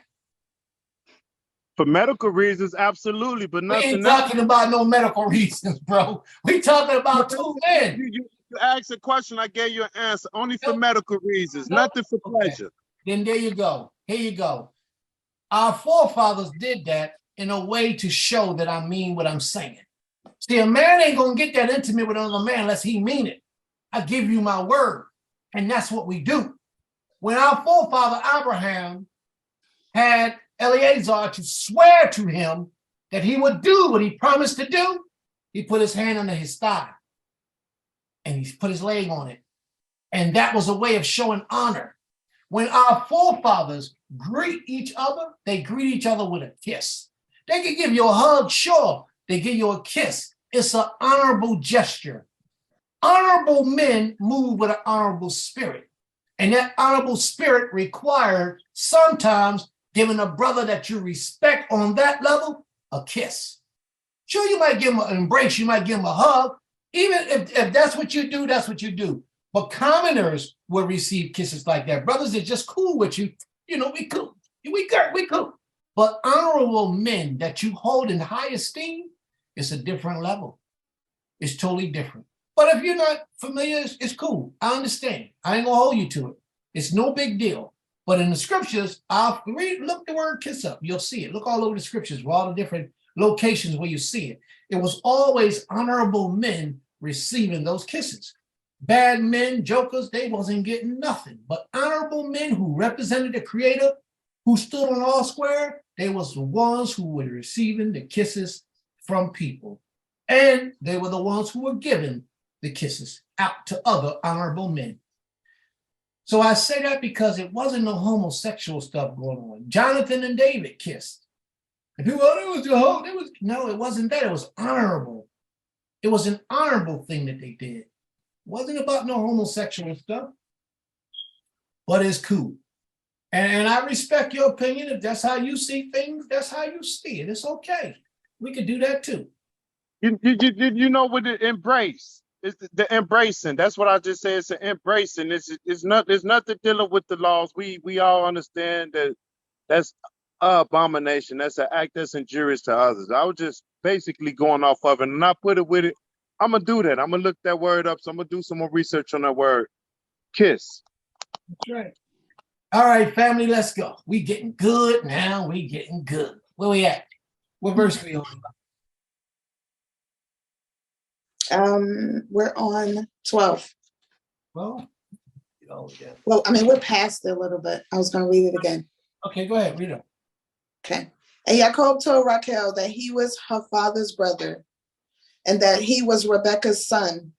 And she ran and told her father. And it came to pass when Laban heard the tidings of Jacob, his sister's son, that he ran to meet him and embraced him and kissed him and brought him to his house. And he told Laban all these things. And Laban said to him, surely thou art my bone and my flesh. And And he abode with him the space of a month. 15. And Laban said unto Yaakov, because thou art my brother, shouldest thou therefore serve me for naught? Tell me, what shall thy wages be? He said, you're not my servant, you're not a slave. But if you want to serve me, then you need to be getting paid. And if you're going to get paid, tell me what you will require of me to pay you. It's like putting a price on what your time is worth. Not enough of us do that in today's world. We don't put a price tag on how much time and labor we're going to give to somebody. We let them judge how much they're going to pay us. We don't judge how much we want to get paid. That's the difference. Read on, please. Okay. 15. And Laban said unto Yaakov, because thou art my brother, shouldest thou therefore serve me for naught? Tell me, what shall thy wages be? Now Laban had 2 daughters. The name of the elder was Leah, the name of the younger was Rachel. And Leah's eyes were weak, but Rachel was of beautiful form and fair to look upon. 18. And Yaakov loved Rachel, and he said, I will serve thee 7 years for Rachel, thy younger daughter. 19. And Laban said, it is better that He was willing to work for that woman. Yeah, he was willing to work for what he desired. And not enough brothers today are really willing to put in the work to demand a good woman. They don't. Sometimes you got to build a good woman from a good foundation, if y'all understand what I'm saying. And I'll clarify that because I don't want no womanizers, no women, men, no females getting angry and not understanding what I'm speaking of. The average woman today has been destroyed mentally, emotionally, from what her true potentials are. Because of the different relationships, because of society that we're in today, they have been physically and mentally destroyed. So if you find a woman with a good foundation, you can take her and build her up and supply her with the right healing medicine through your nurturing and your teaching and your discipline and your correction, that you can make her into a beautiful, virtuous woman. But she has to have that foundation. If she doesn't have that foundation, then it really ain't much you can do with her because she's no good, which means that she would only go to a certain level of what she can serve in this life. She can't go beyond that. There's a lot of women that can supersede the average woman and become great in this way of life if they're placed in the right foundation with the right chemistry involved in their relationship and in their lives. They can go past beyond what the average woman can obtain. And I'm talking virtue, righteousness, respect, honor, trust, loyalty, discipline, service to the Creator. If she's given the right things she needs to blossom and prosper, she can do so. Same thing with a man. All men are not dogs. All men are not trash. A lot of men that end up being trash is because they had not the proper discipline or the proper opportunity and training and teachings in their lives to make them to be the best that they can possibly be. And a lot of them wasn't strong enough to realize that I got to do it on my own. So they succumb to the teachings of the world. Why do you think some of these drug dealers get up? They be so big in drug dealing and hustling. If somebody would have took them in their youth and taught them a whole different spectrum of life, they would have been great at that thing. But it would have been positive. It would have been something that enriches the nature of our people, that helps to elevate our people to take us to another level. But instead, they grew great in that world where they're destroying and killing our people, as opposed to a positive world where they can actually benefit for thousands of generations and possibly change the course of history. That's what I'm talking about. So it's the same thing on the male and the female side of things. And it can be done. The brothers have to get themselves in positions before they go out and take a woman and call her his or theirs. They have to be in a certain mind state so that they don't cause any more damage to the young, tender vessel that the Most High placed in their hands. They got to be right. Therefore, they shouldn't be seeking a woman until they first have got something rounded in their lives where they have a foundation. And part of that problem is that a lot of our people don't have that foundation, and we just go out and get this woman, mess her all up because we ourselves are messed up. And we mess her life up because our lives are messed up. You ever heard the saying, misery love company? Well, that's a perfect example of it. We have a cycle of it over and over and over and over. This man go from one woman, mess her life up. She homeless, she on the street. He leaves her, go to another woman. She's pregnant, she got 2 babies. She's homeless, she on the street. He goes to another woman. It ain't the women, it's these so-called males who are being placed in these positions. And because no laws of the Most High is being followed, he's destroying the minds of these young women. He goes off and does his thing, but she's left with the responsibility of living with the results of her laying down with this guy that she trusted. I'm telling you, I believe that a lot of these men ought to be locked up, incarcerated, castrated. Something need to happen because we are tearing our sisters up. We tearing them up. Too many males are laying with these sisters and not being held accountable for what they're doing. And who's to bring them up on charges? Who's to enforce the charges? We have to seep into their mind state and change the way they think. We have to change the way they think. This platform and platforms like this is a part of that process. We dig into the foundation of an individual, give them reason and purpose to build them up. Without that, I don't care how hard you say it, I'm gonna serve the Creator, I'm gonna serve you ain't serving nothing but yourself. When you really begin to serve the Creator, you'll know it because the difference in thought, the difference in attitude, the difference in behavior will be prevalent in your lifestyle. You will no longer think and do what you used to think and do. If you got an issue, this is one indication. This is one indication. And this is my opinion. This is my opinion, but this is a strong indication of when you got an Israelite community that's really worshiping and serving the Creator. When you don't have one. When you got a house of worship, that every Shabbat you meet at that house of worship and you worship the King, the Creator of all creation. And this place is set aside for that purpose. And then on Saturday night or Friday or one day during the week, that same house of worship is being used as a dance hall, as a party hall, as circular music is being played in it. If this house of worship is doing that same thing and being utilized for that purpose, then those people are not proper with their worship toward the Creator. The house of worship should be just for that, the house of worship. If you want to have a party or something of that nature, it should be done in a totally separate place, but not in a place that you lay your head to the Creator. Never that. Mhm. Never that. And this is one indication that you would know that these people don't mean no good by way of the Most High. But a lot of people won't know because places like that got a lot of followers. 50, 60, 100, 200, 300 people will affiliate. They've been established for many years. But after the Shabbat day is over, as soon as the sun go down, an hour later, after they get the drums all set up and the music and the DJ set up, the girls walking around half dressed, skirts up to their crotch, splits. The men walking around, teasing the women, drinking, everybody having fun, partying. They got the circular music playing, and they still in the house of worship. How do you do that to the Creator?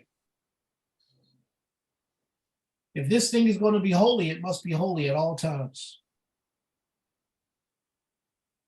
That means set apart at all times. If it's not holy, that's one thing. But if it's going to be something that you dedicate to the Creator, it has to be a consistent thing. Read on, please. Let's get back to this.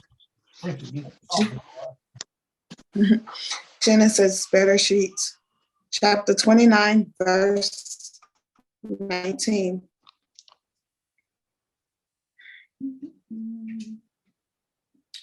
Sorry, get my place. And Laban said, it is better that I give her to thee, that I should give her to another man. Abide with me. And Jacob served 7 years for Rachel, and they seemed unto him but a few days, for the love he had to her. He served for 7 years, but scripture says it seemed like a few days. Oh, he was really in love. He was really in love. She couldn't do nothing wrong in his eyes. Read on. I know what y'all saying. 21. I know what y'all saying, but it's okay. We're going to get back to the scriptures. 21. And Jacob said unto Laban, give me my wife, for my days are fulfilled, that I may go in unto her. Do you realize And that Laban gathered together. Do you realize that he was with that woman for 7 years and did not have whoopee with her yet? Mhm. Most of us can't go 30 days without having whoopee with her. This man did it for 7 years. So remember what I said about earlier about his discipline, his commitment? He meant that he wasn't going to defile her until when? Until she became His wife. his wife. And so many people today don't even honor or begin to honor this part of a man taking a wife. We meet a girl, the first thing we do is trying to get her to give us some of her jewels. And as soon as she gives us the jewels, the quicker, the more better we feel complete. We feel like we ran a great game on her. Yo, I got that one. Look, I did that. Look, I put my thing down. She couldn't resist.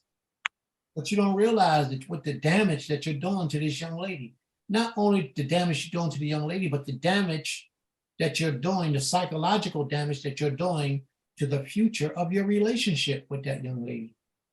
You don't realize it. By rushing to the sack, you're showing her that you're just like everybody else. Mhm.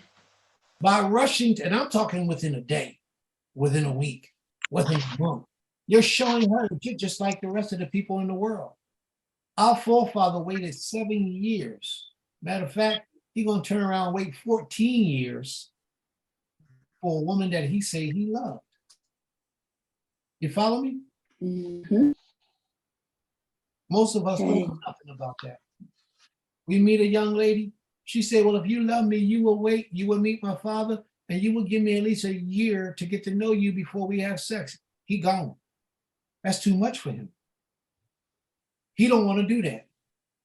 You meet a man today, you ain't had a man in so long, the first thing you do is give that man whatever he wants from you, your jewels and everything else that you have to offer. And that's an abomination, that's wickedness, it shouldn't be done. There should be a time frame. You and that man should become husband and wife before you lay down with him. If you do decide you want to give it up within a week, without even really taking the time to get to know him, you're taking your own chances in your own life in your own hands. I'm not going to say you can't do that, but if you do it, make sure he marries you prior to you doing it. At least get that satisfaction to stand right before this king. Let him make you his wife before leadership, before witnesses, and get it complete. Then you give him whatever you want to give him if that's what you want.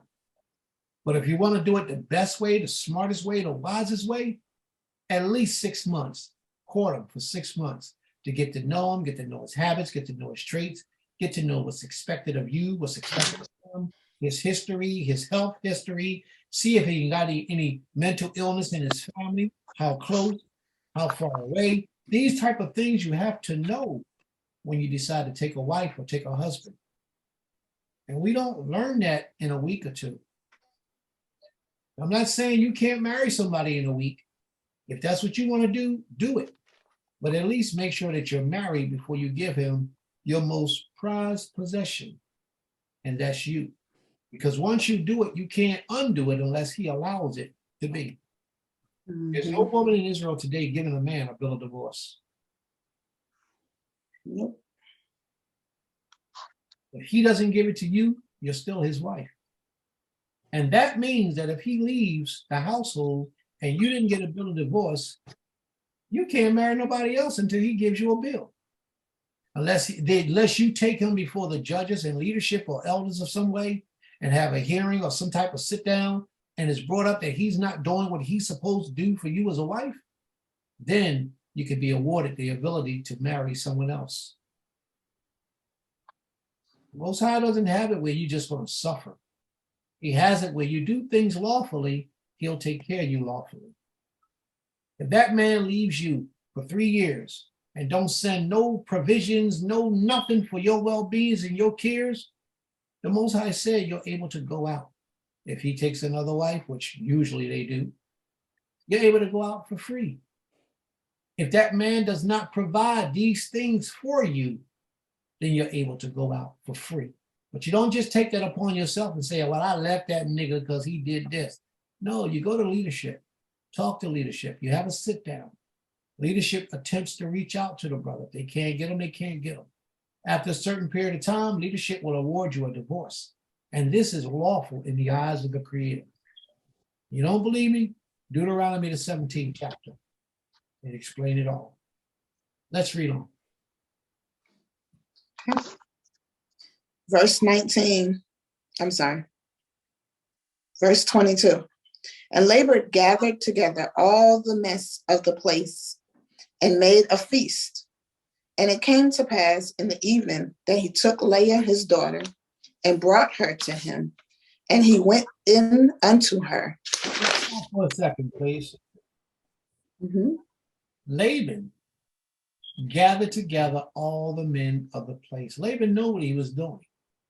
Laban was trying to deceive Yaakov, but he also wanted witnesses around to verify that he took his daughter as a wife. But what he did was he gave him the wrong wife. He gave him the older sister when he actually worked for the younger sister. He wouldn't give her the younger one. Laban didn't want to bring any embarrassment or shame on his oldest daughter by her being married off after her older brother, because she might not have ever been married. She wasn't the most beautifulest thing to look at. Therefore, Laban assumed she might not get married. So it's a disrespectful thing for me to marry the younger before the older. Disrespectful to who? Disrespectful to the older daughter. So he gave her the older daughter in place of his younger daughter that Yaakov really worked for. Watch and see what happens. And watch another thing he did after this. He says he gave her Zilpah, his handmaiden, to be her handmaiden. Now, some Jewish teachings, this is not Prince's teachings, some Jewish teaching says that Zilpah and Bilhah was actually two of his other daughters. But what I just read said Jacob had two daughters. Laban had two daughters. It didn't mean that he didn't have two other ones. It just meant that he had two. Some teachings in the Jewish persuasion teach that Zilpah and Bilhah was actually two of his other younger daughters. Let's read on, please. Okay. 24. And Laban gave Zilpah his handmaid unto his daughter Leah for a handmaid. And it came to pass in the morning that, behold, it was Leah. And he said to Laban, what is this thou hast done unto me? Did not I serve with thee for Rachel? Wherefore then hast thou beguiled me? Can you imagine that? You worked 7 years for a reward. And when the time comes for you to collect your reward, the person changed the wages. Do you know how upset that would be? How upsetting? Yeah. And he didn't even want Leah.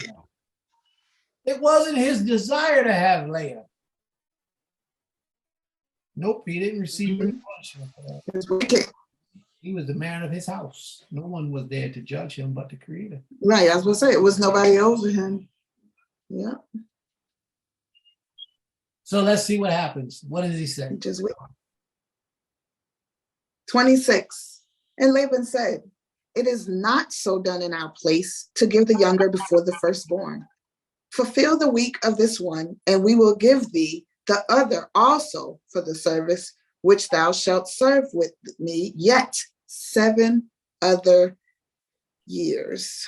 Made that man work for another 7 years. He worked 14 years for Rachel. Mm-hmm. 14 years. Mm. That was a heck of a love. Mm-hmm. And he desired her with a super, super passion. And that's probably why the Creator allowed him to be so deceived, because he was overwhelmed with that woman. What do you mean, Chris? I'm saying he was like head over heels about her. Mm-hmm. So much, he was so much head over heels that the Most High closed her womb for a period of time because he was so head over heels about this woman. Yet a man should never feel that way about anything. Y'all hear what I said? Yeah. A man should Mhm. never feel that way about anything. And I mean what I'm saying. Never. He was so overwhelmed with that woman, he couldn't even think straight. He worked 7 years, and then after he got gagged, he turned around and did another 7 years. Where was his mind at? He was That was still beyond love. Yes, Mhm. that was beyond love. It was like obsession. Yes, exactly. And it's very hard for a man to be a man when he has that type of obsession. I like that word. For another human being. It shouldn't be that. Mhm. I'm not saying it's a problem for a man to be in love with his wife. Notice I didn't say to love his wife. None of that matters. I said for a man to be in love with his wife, there's nothing wrong with that. But even that has its limitations. Because a man that's that badly, and I say badly, a man that's that badly in love with his wife, she will cheat on him and he won't go nowhere. She would violate the laws of the Most High and he won't even correct her. Yep. He's blinded. They Extreme. defend itself in the ditch. Defend itself in the ditch. Defend itself in the ditch. That's all. That what you said is He's true. rich. And it's not good for a man to have those type of emotions for anybody.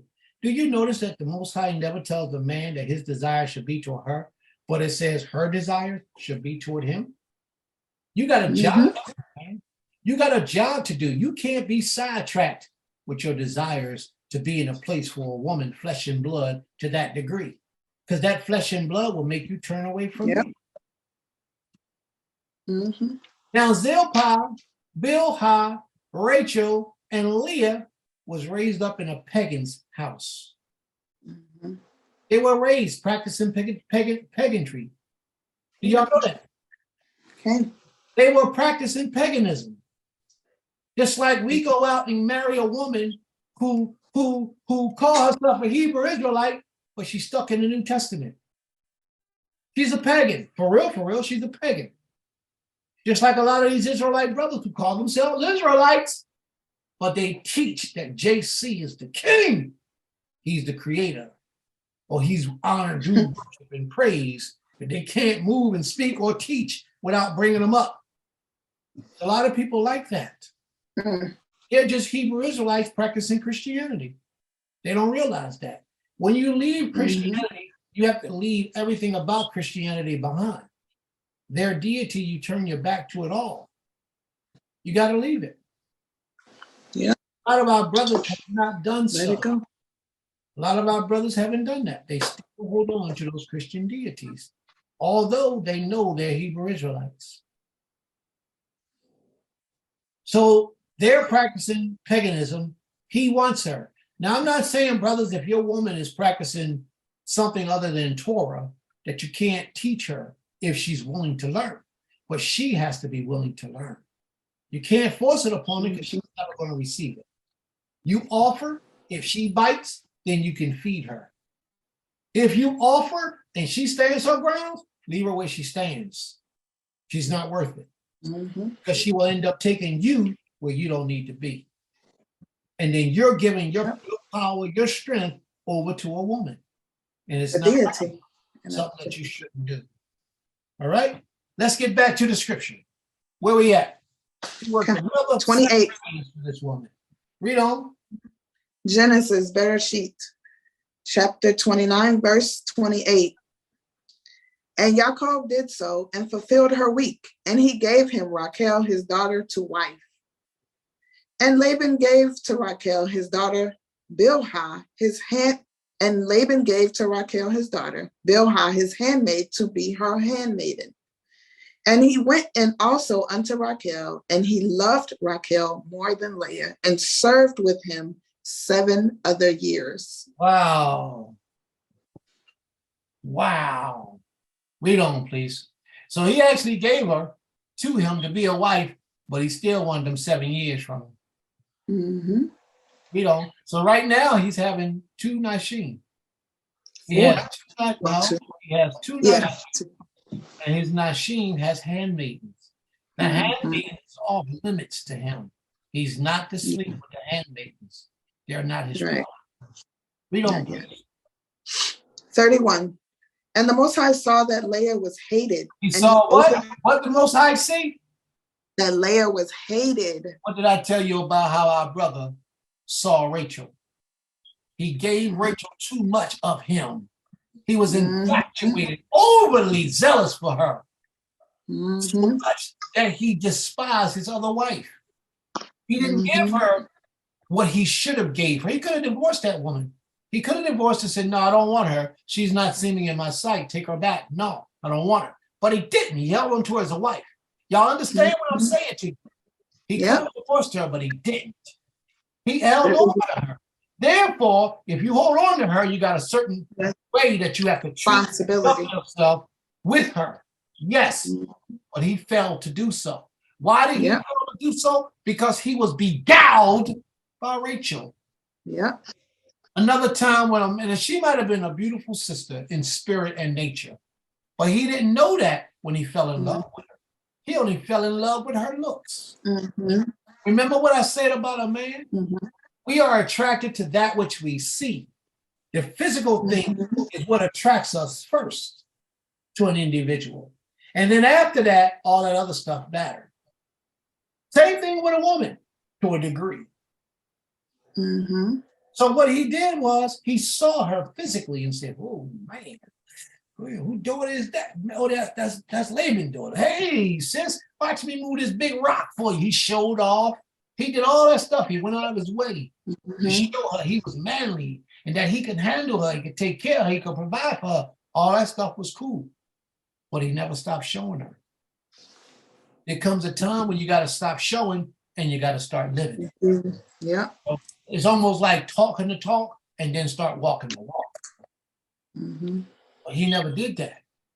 If he had a did that, if he stood up as a man should stand up, Leah would have never felt unloved. Unless Leah had something going on inside of her mind. You know what I mean? Yes. Read on, please. Okay. And Leah conceived and bore, well, let me say. And the Most High saw that Leah was hated, and he opened her womb, but Rachel was barren. The one he desired was barren. But the one he showed the most, hey, obviously he didn't hate her too much. He was having sex with her, wasn't he? Yeah. See, that part is overlooked. That's the language barrier. So when you see that word hated, it don't necessarily mean hated like despise. He just No, didn't yeah. like her as much. He Right. wasn't desiring her as much as he was desiring Rachel. Because Right. obviously he was desiring something about her. She had all them children. Right. Read on, please. 32. And Leah conceived and bore a son, and she called his name Reuben, for she said, because the Most High hath looked upon my affliction, for now my husband will love me. Oh, now that's going to make 33. And she conceived a, Now she think that's going to make her husband love her because she had a child. Having a child is not going to make a man love you. What will make a man love you is the way that you are, your conduct, your nature, your femininity. That's what will make a man love you. Your loyalty, your commitment, the way you perform, that's what will make a man love you. And when I say perform, I'm not just talking about those sexual stuff. I'm talking about performing the marriage as a wife, the way you conduct yourself, the way you walk through the town as a woman of virtue. These are the things that will make a man love you. But we ready to get into some more stuff. Read on, please. Yes, okay. 33. And she conceived again and bore a son. But she And wasn't said- even loved. She wasn't even loved. Why she having all, man, who gonna be going into this woman all these times and he don't even like her? Matter of fact, he hate her. What do you think he was doing this? Yeah. Like somebody forcing him? No. So hatred was a bad word that they used.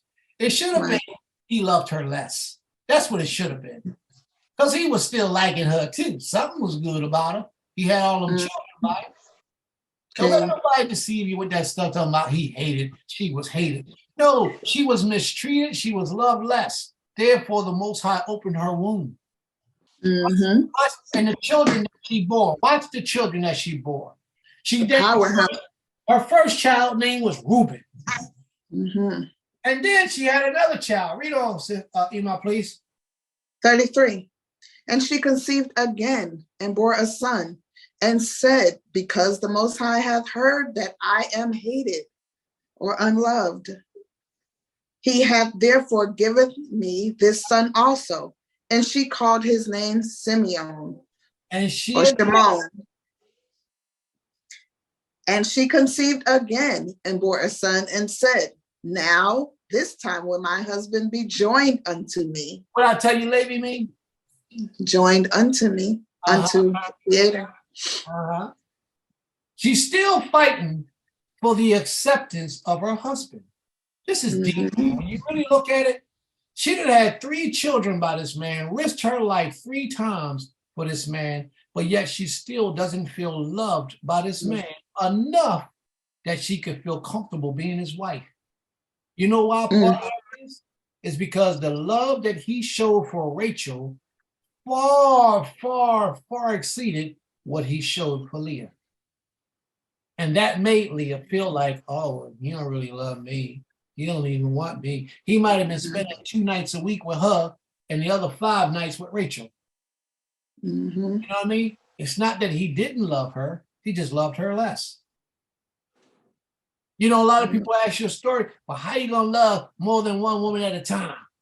Easy. What's hard about it? How many children you got? Do you love them all? Yeah, Prince, but that's different. Why is it different? Why is it different? Y'all think about that for a minute. Read on, please. Let's get back to the matter. Okay.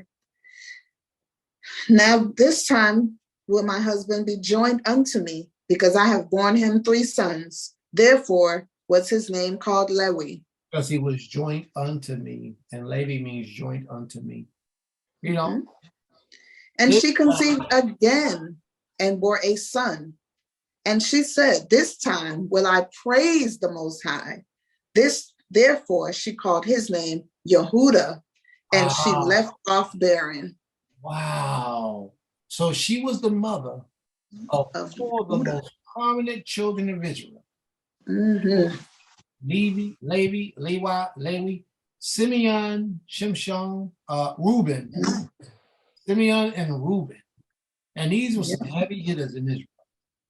Yeah. Heavy hitters. Each one of them got a story. Well, besides, even Simeon got a Shimon. Sorry. what was Samson was what? What tribe? Simeon? What tribe was Samson from? Anybody know? Well, I actually thought it was Lewi, but He wasn't Levi. He was another tribe.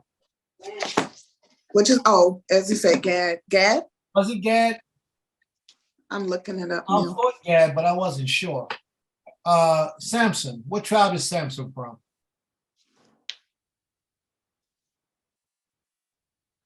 Nobody know?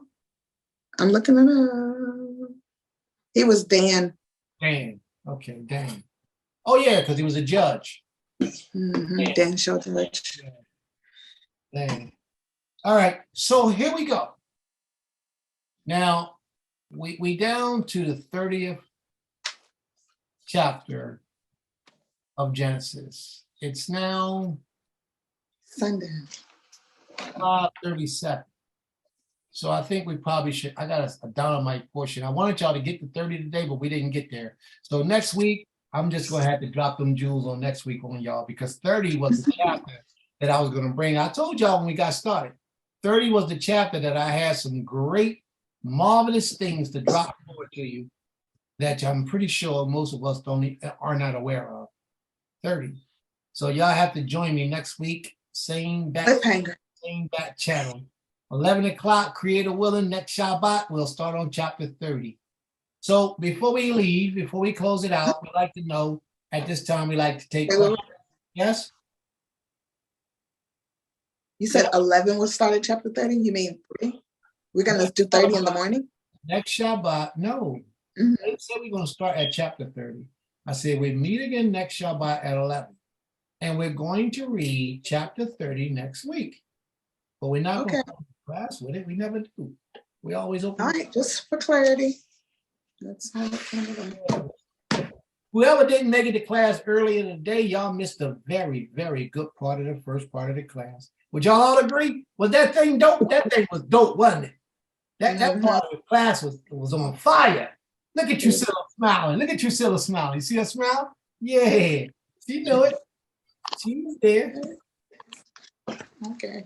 That part of the class was dope. Y'all got to start coming a little earlier, man. Y'all will really like this. Y'all will really like this. It was really nice. All right. Mhm.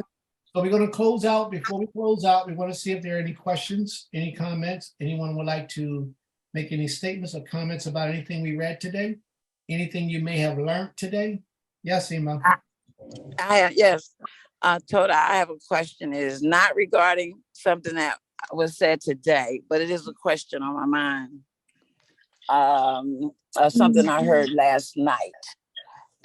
Is it true that when the Most High told, what's your thought on this? When the Most High gave Adam the instruction, do not eat of the tree of the knowledge of good and evil. And then Adam turned around and told Eve, don't eat of it, don't even touch it. And because she touched it and nothing happened, she assumed that it was okay to eat it and nothing will happen. In other words, if Adam hadn't added that part to the story, don't eat, the Most High didn't say don't even touch it. If Adam hadn't added that part, maybe she wouldn't have committed the fall. Well, what's your thought on that? Let's think about this for a minute. Okay. When you say Adam added the part about don't even touch it, that's not true. He didn't add that. Because in order for her to eat it, she had to touch it. Right. Mhm. So it was already a part of the commands of the Creator, just taken to a different level. Because the only way she could have ate it without touching it is if the fruit fell on the ground and she went to the ground and bit it with her teeth, you still touching it. Mhm. So if she would have just kept that command and didn't touch it, she wouldn't have violated. But I don't fault Eve for that. I fault Adam. Because as a man, you should have better judgment over your household, better control and discipline over your family. See, Eve could have been removed and the Most High would have just replaced her with another one. Adam, it wasn't so simple. You know, I always look at that situation. I look at that situation. If I may have permission to speak, please. You got the floor, bro. Go ahead. You took it. You got it. Permission to speak, please. I've analyzed that for over 20 years, and I've looked at so many commentaries, and I've come up with the conclusion where it was Cain, it was Abel, and it was Eve. And Cain was telling Eve some things that Eve shouldn't have been listening to. And Abel was saying, no, mama, don't listen to him. That ain't right. It was the laws. It was dealing with the righteous way to go. And it was an actual food that you eat It was the food that you eat with your spirit when you're looking at it from a Hebrew point of view. It wasn't a physical thing, it was spiritual. Don't listen to that evilness. Don't go to church. Stay in the Torah. Stay out of the New Testament. And here come Cain. Well, you know, in Revelation, even though I wasn't there, I don't want to get too deep. I'm gonna stay right there, keep it right there. But I think it was the difference of two different doctrines. Abel being a priest, a mighty one of the creator, and Cain being the tiller of the ground. He was a man of the field. He was what would be known as a God worshiper, and Abel is the priest of Yah, and that's how it all came But about. neither one of them was mentioned in that story. Now I'm not trying to start a long conversation or nothing like that. I just wanted to know Prince's take on that because I know and trust his judgment. Yes, And ma'am. Yes, I just want to put my intake in. I don't want to no, derail this. I appreciate you. Don't misunderstand me. That was something I've been holding on all day because I wanted to ask, but never the opportunity didn't present itself to now. And that is, do you think if Adam had not said, "Don't even touch it," that that she wouldn't have violated? But once she touched it and saw nothing happen, then she went on and ate and fed it to him. I just wanted to know your feedback on that, and it had nothing whatsoever to do with church at all. So No, I apologize. I use it as an analogy because church is something that those in the Torah would tend to try to stay away from what I understand. And not right. getting too deep with it is like pretty much it was just conversational. Cain was trying to influence his mother into the wrong way, and Abel was trying to influence her the right way. And that's where the apples and the trees and all that come from. When you're not looking at it from the So you'd put Cain and Abel in the story and took the snake out. That's interesting. no, And took I the don't. serpent out. Well, the serpent represents the beastly governmental system. You see, I Oh, can't give it to you okay. because I can't give it to you because you have to basically look at it from a Hebrew point of view. And in order to look at it from a Hebrew point of view, you have to do what you're doing right now. Keep on Okay. digging, and it's gonna be revealed to you because the Hebrew is just an English word. And we're talking about the matriarchs right now. You say you probably sound like one of them. You know, Sarah, Rachel, Leah, Rebecca. It's a perfect time to join the group because these women are very influential as we will continue to see as we go on. But yeah, that's all. Just is the difference. Are you welcoming me to the group? No. I was Oh, saying thank you very much. I appreciate I it. don't want to get ahead of myself. This is my platform. This isn't my platform. I'm just here I know. as a friend, as a brother, as a help, and to make sure that we're not mixing anything in that shouldn't be mixed in, and we all come up with the common mindset because together we are one. When you get time, look into the book of Isaiah. It talks about the Messiah, because see, I think that's where we all go wrong. When And I we took talk a about, snapshot of those 4 scriptures that you text, 4 songs. I snapshot it so I can go back and read it after the class. But nevertheless, Prince, I'll let you respond at another time. I know the day's been long. I don't want to hold it up. This was just a question I thought I could get a quick answer to. Now, I wasn't trying to start a dialogue, so Salika for that. hallelujah. All right, I'm going back on mute. Shalom. Sis, the only person rushing to get out of here is the people that don't want to be here. We can just disconnect. They don't want to be here, they can hang up. They know that. Everybody's grown here. Everybody knows procedures. If you don't Right. hang around, so we dealing with the Most High's matters. When you Right, ask a question, it deserves an answer. If I can, then I'll tell you I Right. can't answer. So I need you to restate your question in a different way because I don't fully understand your question. Okay, so here's my question. Do you think the fall actually happened when Adam told her, don't even touch it? Because that was not the instructions that the Most High gave him. He added that to the instructions. And therefore, once she touched it, she hadn't eaten it yet, she hadn't violated. But once she touched it and nothing happened, that perhaps she thought, okay, maybe he done told me wrong. Maybe this other voice is right. Maybe I can't eat of it, and so on and so forth. because he added that, don't even touch it, to the instruction. The Most High did not say that to him. He just told him, don't eat of it.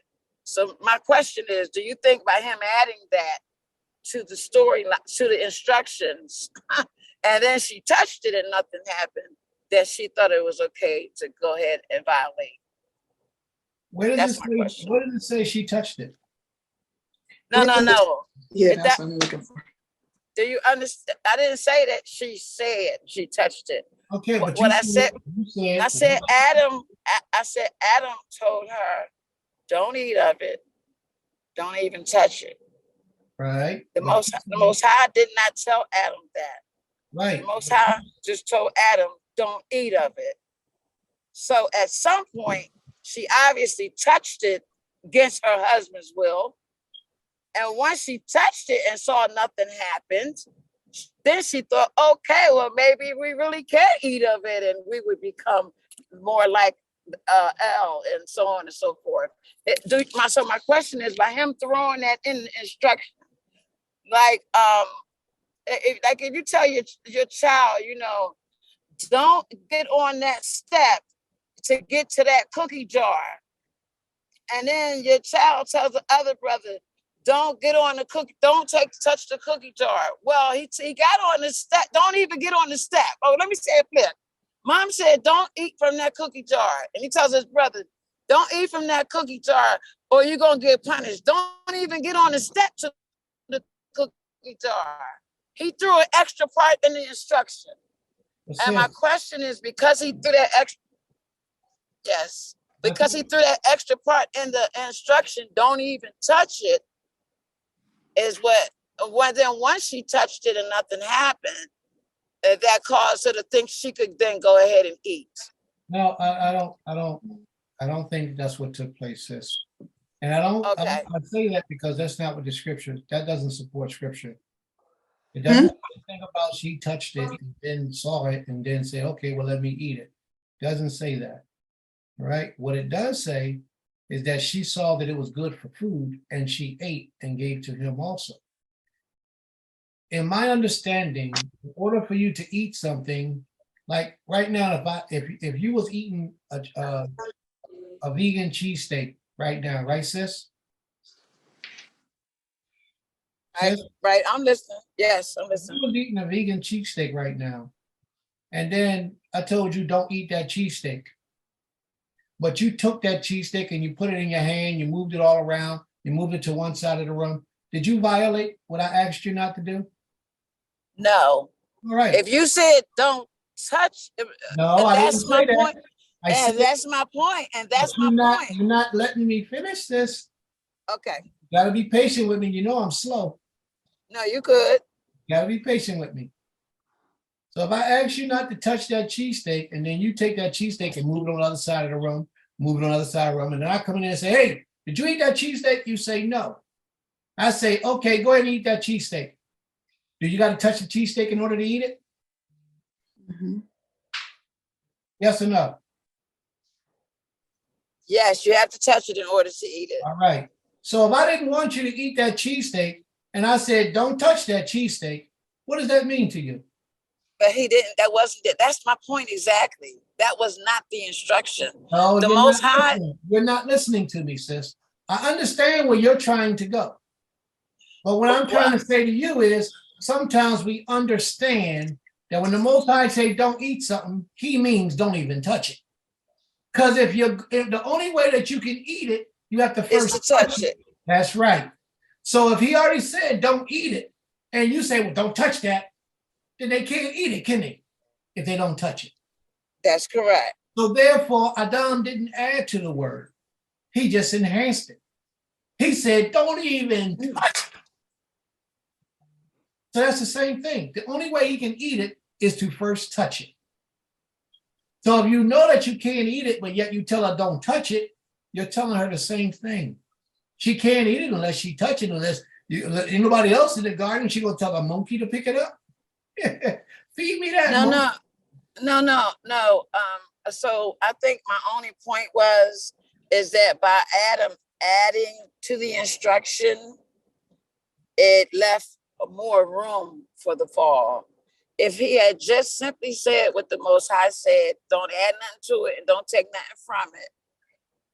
I don't know. I know the Most High knew when he created them, they was going to do this, but I'm just thinking if he had simply just said the way it was given to him, don't add nothing to it, don't take nothing from it, that the results could have been different is my question, I think. Yeah, it's hard. Who could ever know, sis? Okay, I'm going to mute. Okay. So that, Ema?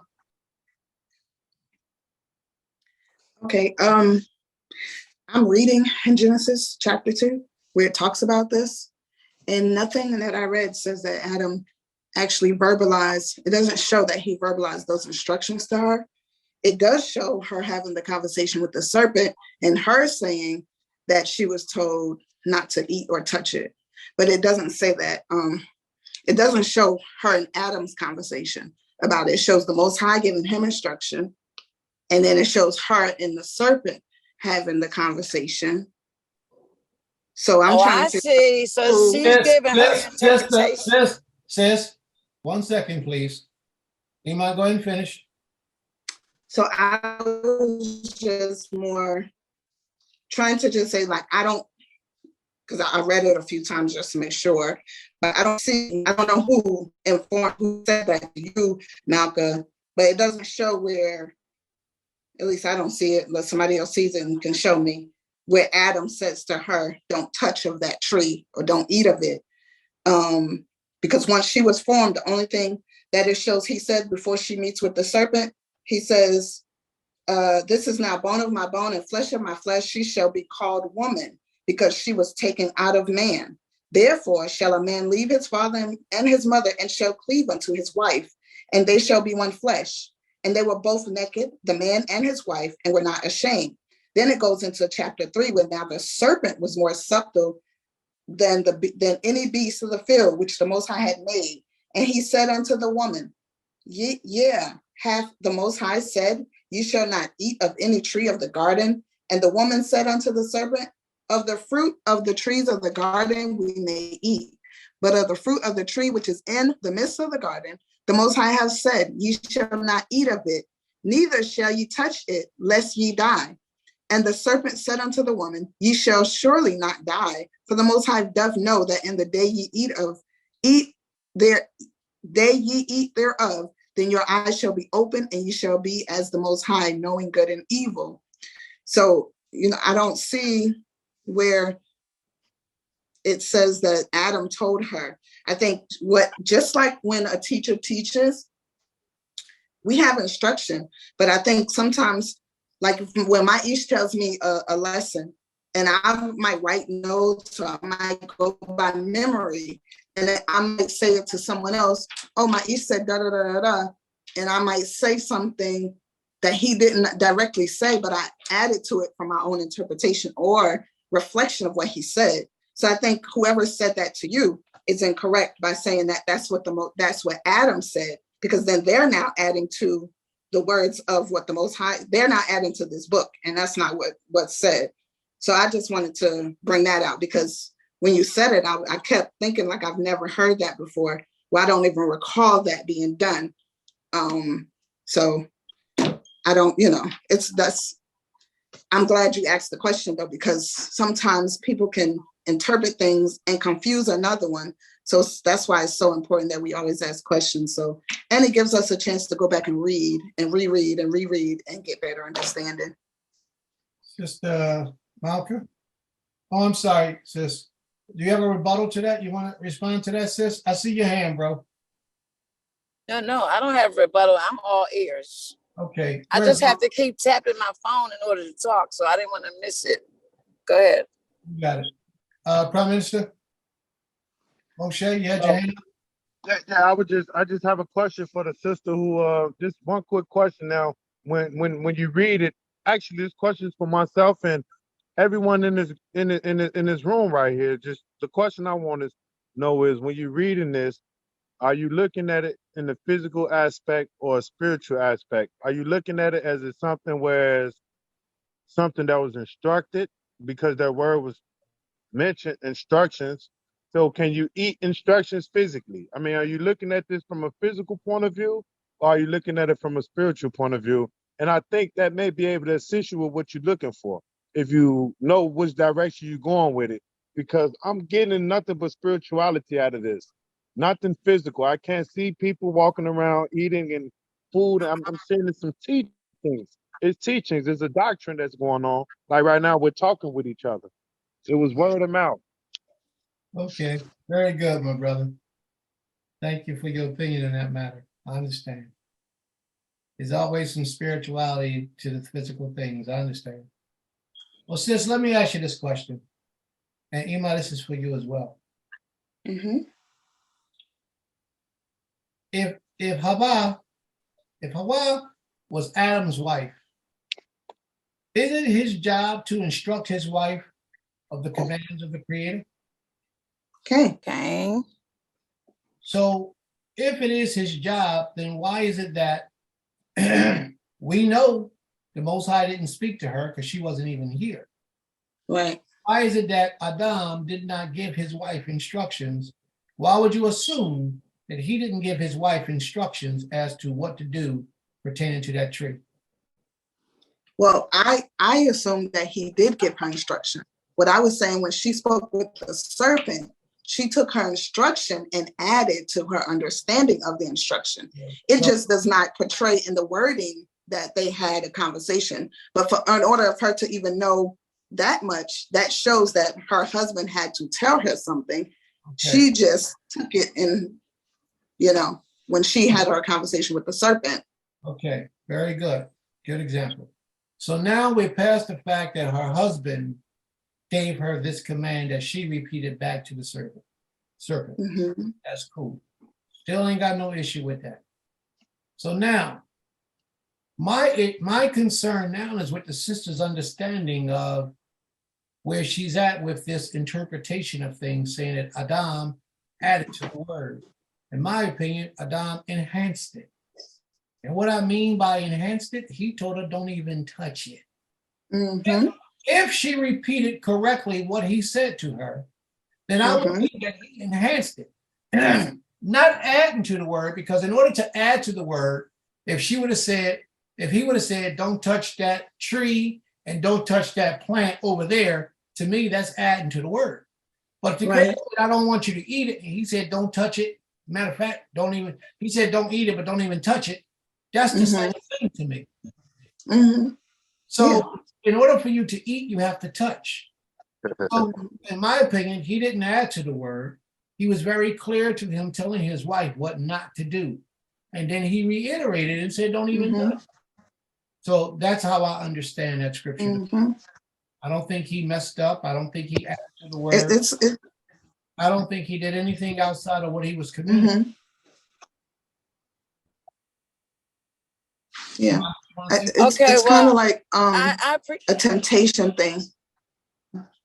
All right. I think we spent a lot of time on this now. Prime Minister Moshe?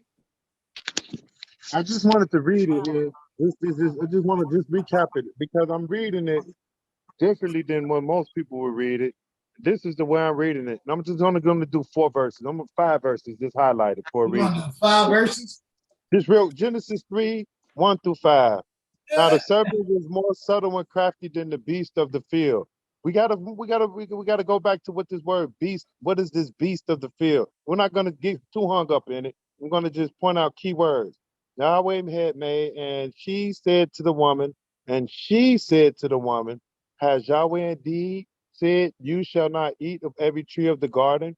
And the woman said to the serpent, we may eat of the fruit of the trees of the garden, but the fruit of the tree which is in the midst of the garden, Yahweh said, you shall not eat it, nor shall you touch it, or you will die.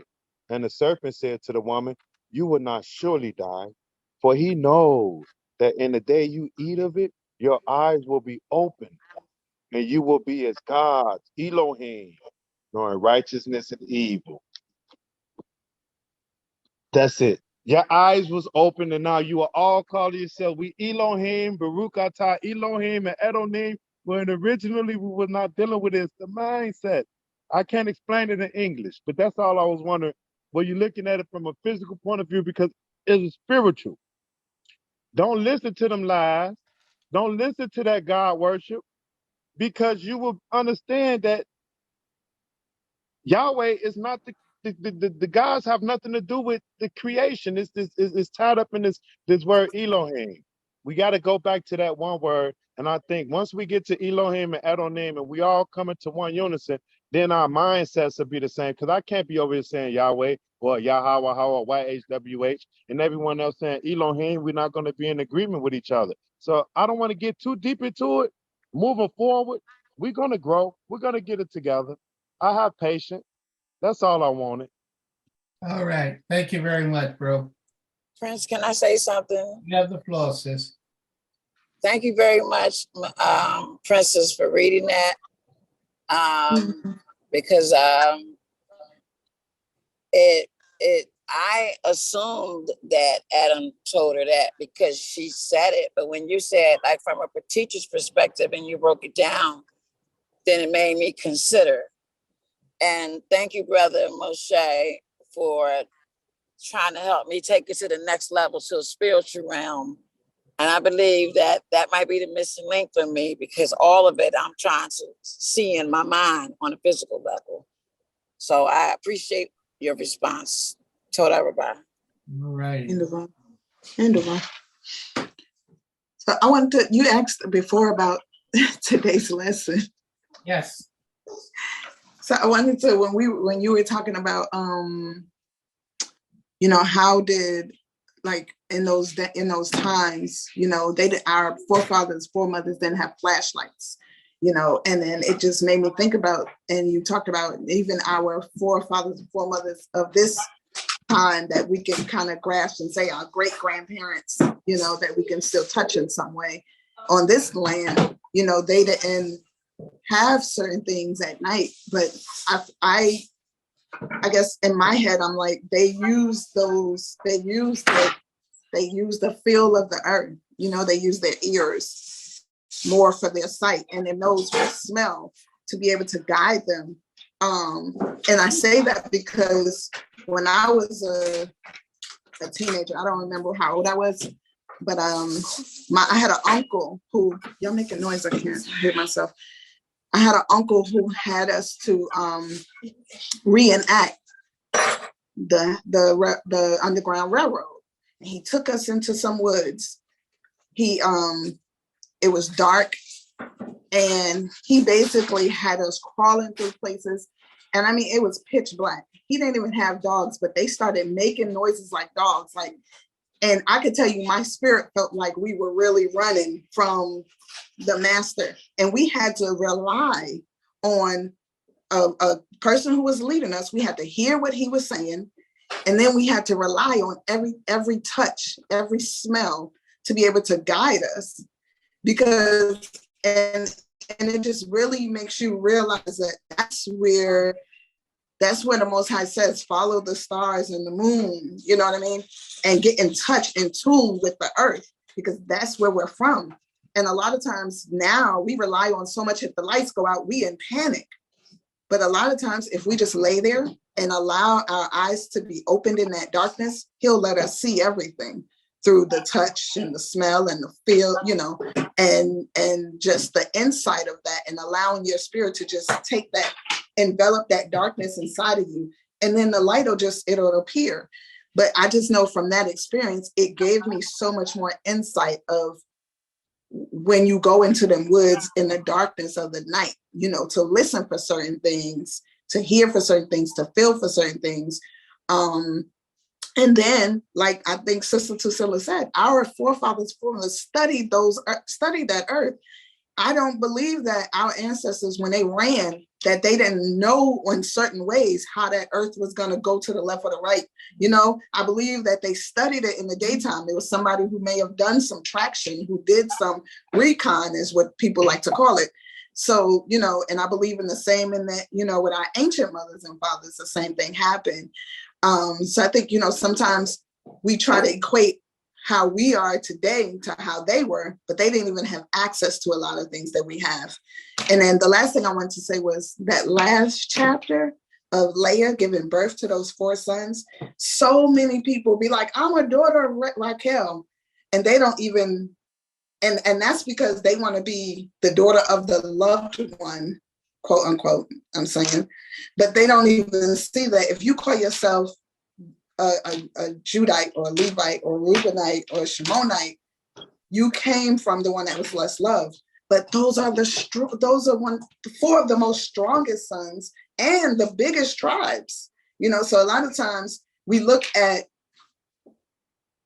I would say, an unfavored thing as something that's to despise or to not like, but we didn't even realize how great the Most High blessed her, you know, and how she was treated.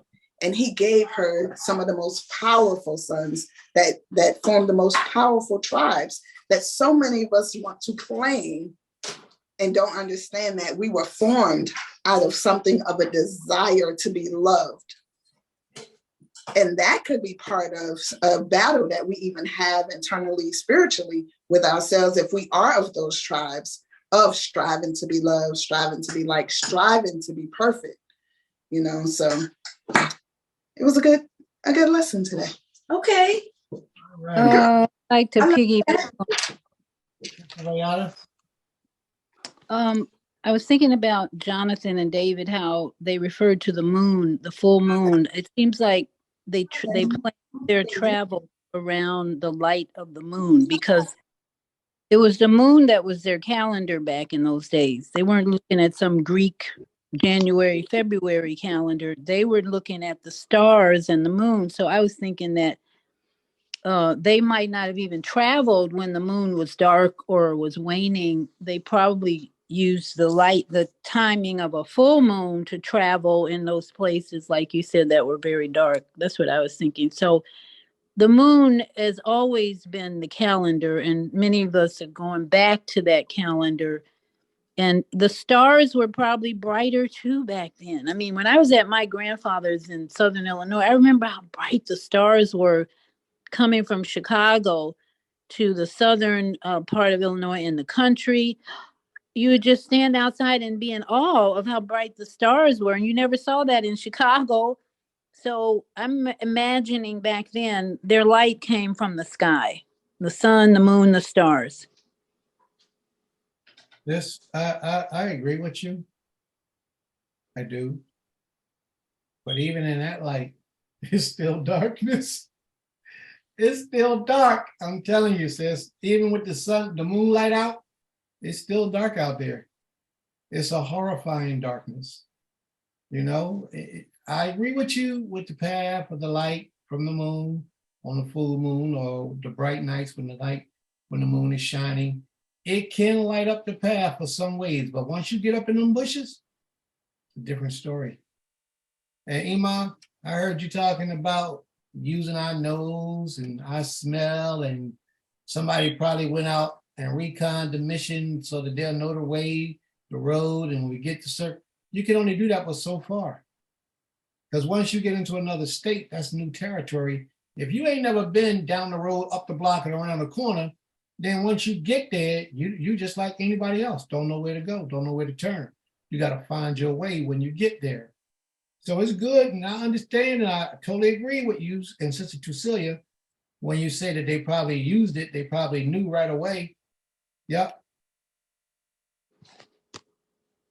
But after you get out of your known territory, after you get off the block, after you get around the corner, and you're dealing with a new territory, 2 states over, 3 states even, there was nobody to go that far, because if they were, they wouldn't return.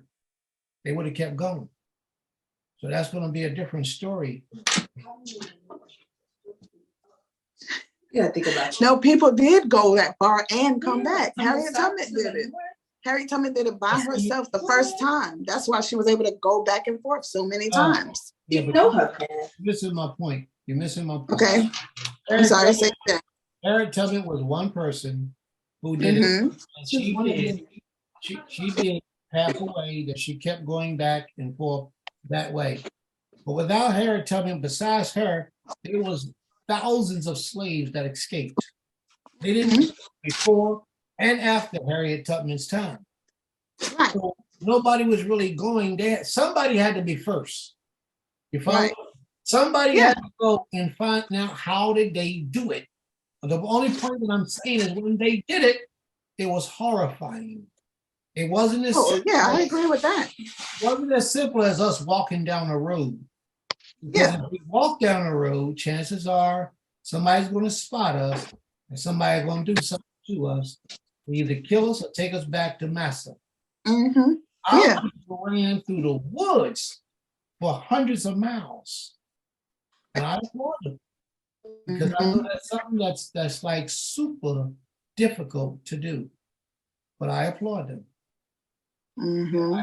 Now I do understand what you Yeah. say. We could smell and we could sense the air and certain things are like, I do understand that, and I truly highly believe in those things. But when you get to a certain location, certain places, those smells are not the smell that you're familiar with. Those smells have to Mm-hmm. be re-given names and locations and calculations. And yes, we did navigate by the stars. The stars was our navigation point. Mm-hmm. But believe me, it's easier for us. North Star. It's easy for us to sit back and talk about it than it was for them to actually do it. Oh, yeah. Very difficult. Mm-hmm. Brother Yeah. Prime Minister, you had something you wanted Yeah. to say? Something. I think what the Underground Railroad was just that, the Underground Railroad. And I think it was a network through different parts of the state. So when you're transitioning to some place that you don't know, the other people who knows about that state was, or that area would take you to wherever you need to go. So it was not only like a slave running away from a master and didn't they had the it was well organized. The Underground Railroad was well organized. They had people from different areas who knew the areas to take them to where to go so that they can run to safety. Sister So, Cecilia, I totally agree with you. mhm. But again, even in that, we're talking about one process. I'm talking about the hundreds and thousands of people that ran away prior and 100,000 people ran away afterwards. It was different. Somebody had to go and establish what it is that you're talking about. It was well organized. But you know what I like about it? It showed our people working together.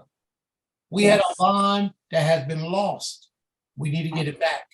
We protected each other. We looked out for each other. We risked our lives for each other's other safety and security. Today, we don't do that.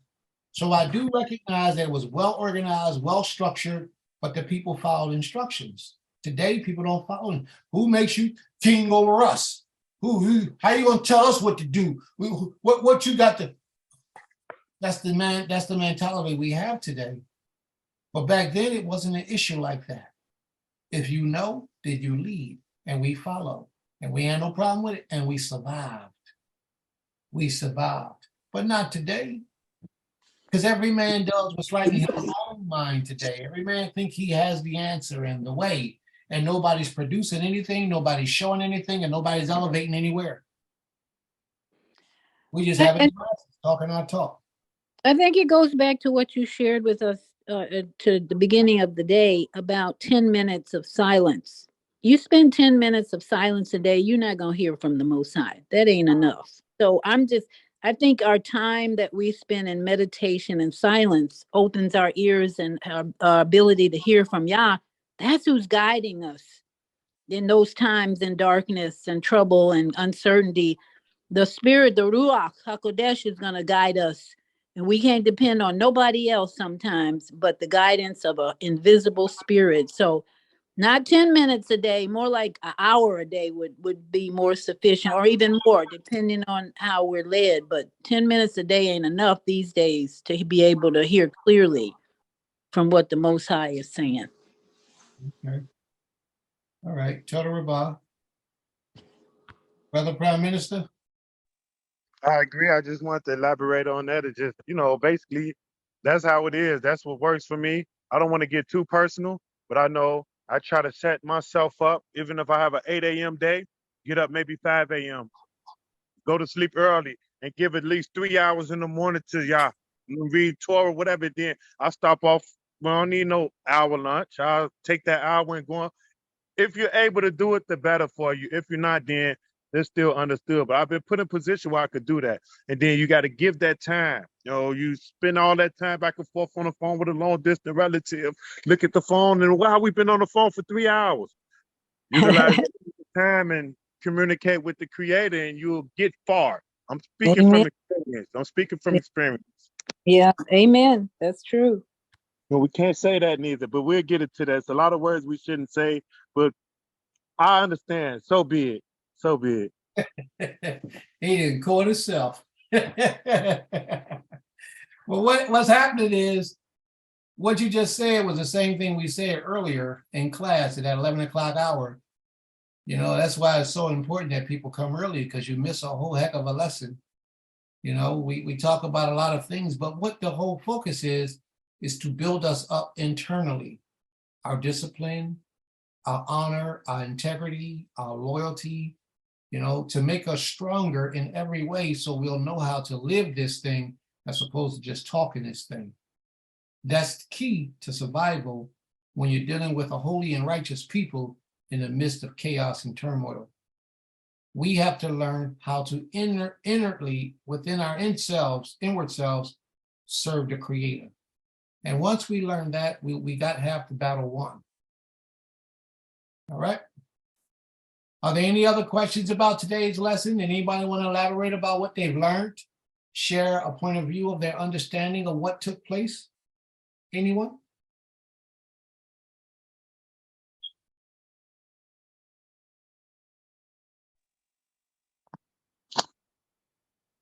Go ahead, bro. You got the floor. Just one quick statement. Just want to make a statement as we continue to go down this journey. And, you know, I don't want to get too deep into it because my level of understanding may not be the same as yours or the next person. So I want to try to keep it grounded. But we got to realize that we are in most definitely a spiritual time period, and everything that's mostly dealing with Torah, from what I've gathered out of it, a lot of spiritual stuff is coming to pass now. And we must realize that when we're looking at things on the physical, we can't look at it in a way that has been taught to us through our ancestors, our parents, or their parents. Got to get it to the Hebrew mindset. I can't overstate that enough. Have to get it to the Hebrew mindset because we look at water differently than what another group of people would look at water is. We look at fire differently. Our whole mindset is different. So we need to get back to, if my people who are called with my name will humble themselves and pray. So when we get back to that concept, it's a bright future. I see it. It's a bright future. That's what we need to do. Focus more on getting rid of what was passed down to us and pick up what was already there for us. They passed the wrong information down. They was not supposed to pass. We in the cotton field saying kumbaya. I'm done with it. You said that 5 times a day. I'm done with it. I'm done with it. And you just keep on bringing that knowledge. It's cool. You ain't never got to be done with it. Whenever you got the opportunity, you want to speak, just raise your hand and we'll give you the opportunity, you know, to express yourself in a short period of time. May the Most High be praised. Are there any other questions or comments before we close this out tonight? All right, no other questions or comments. You're sure you're not on mute, right? All right. So listen, I want to, you want to say something? No, just announcements after midnight prayer. Okay. Well, I wanted to let you all know that I really missed you all. It's like every week, I can't wait till the Shabbat day so that I can see all these beautiful smiles, even though I got to look at your picture. So I can see all these beautiful smiles and faces of my people, you know? It's a beautiful thing. May the Most High be praised and may He bless you for your efforts of returning every week so that you can learn more and more of how to get closer to Him. I had a phone call this week with a brother. Well, first, a sister called me out of Florida, a sister that I hadn't heard from a long time. There's a lot going on down there in Florida with our family in these Israelite camps and places and houses of worship. And particularly, Sister Cecilia, you might be more familiar with it. It's an Israelite group of sisters down there that's doing a lot of talking and teaching and things of that nature But what I'm hearing is that it's a lot of confusion. A lot of confusion. Mute your phone, please. Mhm. That what I'm hearing is it's a lot of confusion going on between people striving for positions of leadership in those places. This brother want to be the leader, that brother want to be the leader, and they're going back and forth in front of the people talking. But even the sister want to be the leader. It's a sister who's supposed to started all this, and she wants to be the leader. But Israel is going to have a hard time following after a woman, and she's having that difficult time. But what she did was she started it with females. She wasn't looking for no men. And then I'm hearing that she went to the men, and now the men are striving over who's going to be what and who did what and why this person. It's just a whole bunch of foolishness. So it was a sister that called me, that involved me in this situation, said, Prince, this is an embarrassment. This is what's going on. Can you handle this? So I made some phone calls, and I talked to one of the brothers down there who claims that he's just trying to bring order to the whole situation. I don't know how true this is. Sister Trucilia, are you familiar with what I'm talking about?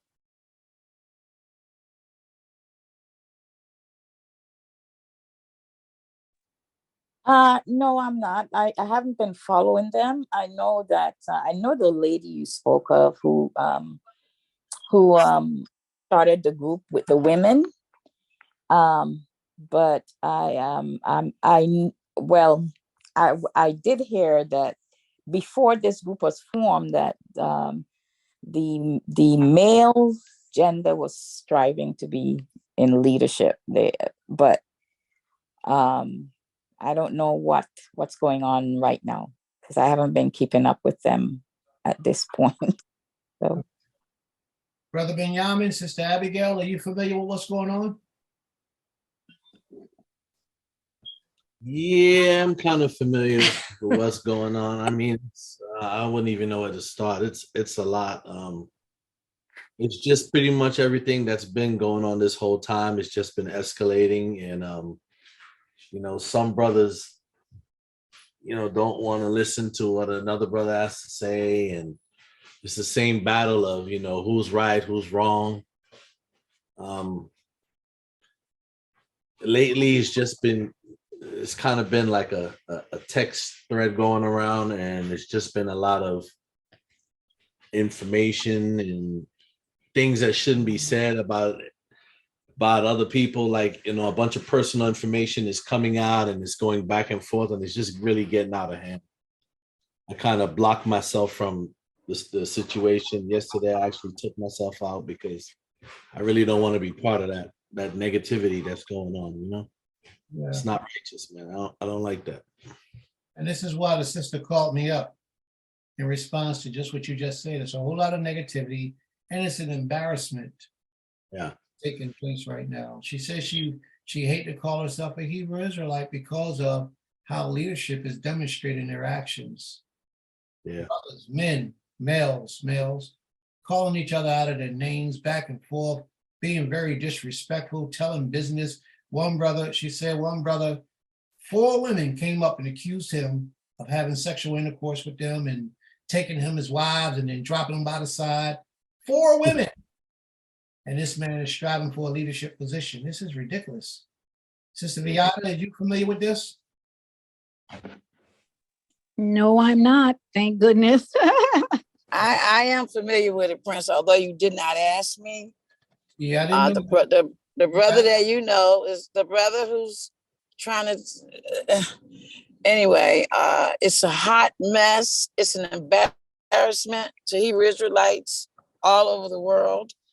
And it's coming from somebody who's supposed to be so knowledgeable, and he wants to purport himself as a leader, but that's just the problem. He's trying to elevate himself, and I believe he really think he's operating in righteousness, and it is a hot mess. Yeah, it's not good. They're defaming each other. They're defaming each other. They're defaming women. They're calling them, is worse than how we treated each other in the world. And they're doing it all in text messages on the chat. It's just terrible. It's a disgrace. Now, is this taking place in that internet group? What's that? Is it on a phone text or is it in that Clubhouse? No, it's a phone text. It's a Okay. phone text that's going on. It's about 20 people on there. Wow. And Well, apparently I must be on 2 of them because Yeah. I silenced one of them. Because it kept ding, ding, ding all day long. No matter what I'm doing, it just bling, bling, bling, bling, bling. And I silenced it. And then the next day it started happening again. I'm like, you gotta be kidding me. So it's terrible. It's terrible. It's really terrible. And this is somebody, Prince, that I thought you highly revered. He wanted to do a review. So it's just a hot mess. I highly revere him to a limit on certain things, depending on what we're dealing with. But leadership is not one of those things. Gotcha. And Okay. it's not because I feel that way. I'm only saying what the people that he was once leaders of say about him. I leave it alone. I leave it into the hands of the people. I let the people make that decision. I don't. So you can't force yourself upon anyone, not a woman nor a man. If they're not accepting you, then they won't accept you. It's just the end of the matter. If they don't accept you as in a position of leadership, then they won't walk with you. Like right now, a lot of people are not here in this room because they don't accept or they just didn't make it. However it is not for me to judge. That's between them and the creator. So I don't get into that. But if the people walk away, I can't call them up and say, yo, man, where you at? Get over here. Get in the room at 11 o'clock. I can't do that. And I stay away from that. But that appears to be what's taking place. If the men, 2 males that I'm aware of, that was told to me by a female who called me to get me to reach out to cause it to stop.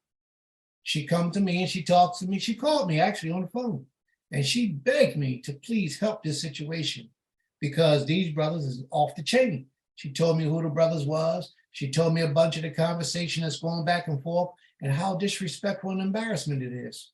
So I reached out to one of the brothers that I had right off, talked to him. He denied it all, saying that he's trying to bring order back to everything because he's just telling people about the laws and people don't want to do the laws that are created the way that he says it should be done. I leave it alone. Prince, I think I know who those are, but I think Laurel, they tried to pull Laurel into that group, but she said, I just told. She just texted them and told them to take her out because she don't know anything about what's going on. The brother told me that he's trying to unite the family in Florida. That's what he said he's trying to do. He's trying to teach the law in the brothers and sisters in Florida. And the sisters and brothers I don't have to say it. The works speak for themselves. There is no way that the Most High is going to be involved in all the midst of all this foolishness and confusion that's taking place. But if that's where they rather spend their Shabbat, if that's where they rather get their lessons from, then let them stay there. We have a platform here. We teach, we expound, we express, and you're able to speak. And people don't want order. People don't want structure. People want to do what they want to do when they want to do it. And that's what they gravitate to. Prince, can I say something? Yes, sis, you have a plan. I've seen the way the brother operates. And I think there is a lot of tension between him and particularly the women. Because of the way he operates when the women are presenting. And so it's not going to work with him doing that. I mean, somebody needs to talk to him. I don't know if he's going to listen, but somebody needs to talk. Prince, I'm going to share it and I have to hang up if I may. Salika, Sister Cecilia. Okay, one second, please. Sister Cecilia, you done? Yes, I am finished. All right. Sister Malka? All right, pardon me. I wasn't trying to be disruptive to the sister. I just have to hang up. I just wanted to share regarding this topic. I was actually keeping up with it from its inception. It appears to be two brothers battling who brought a sister in who I found out earlier today is actually one of them, Zisha. And she took it to, I'm sorry? Ex-Isha. Okay, ex-Isha. And she took it to a whole another level. And they began, people just say, please remove me from this list.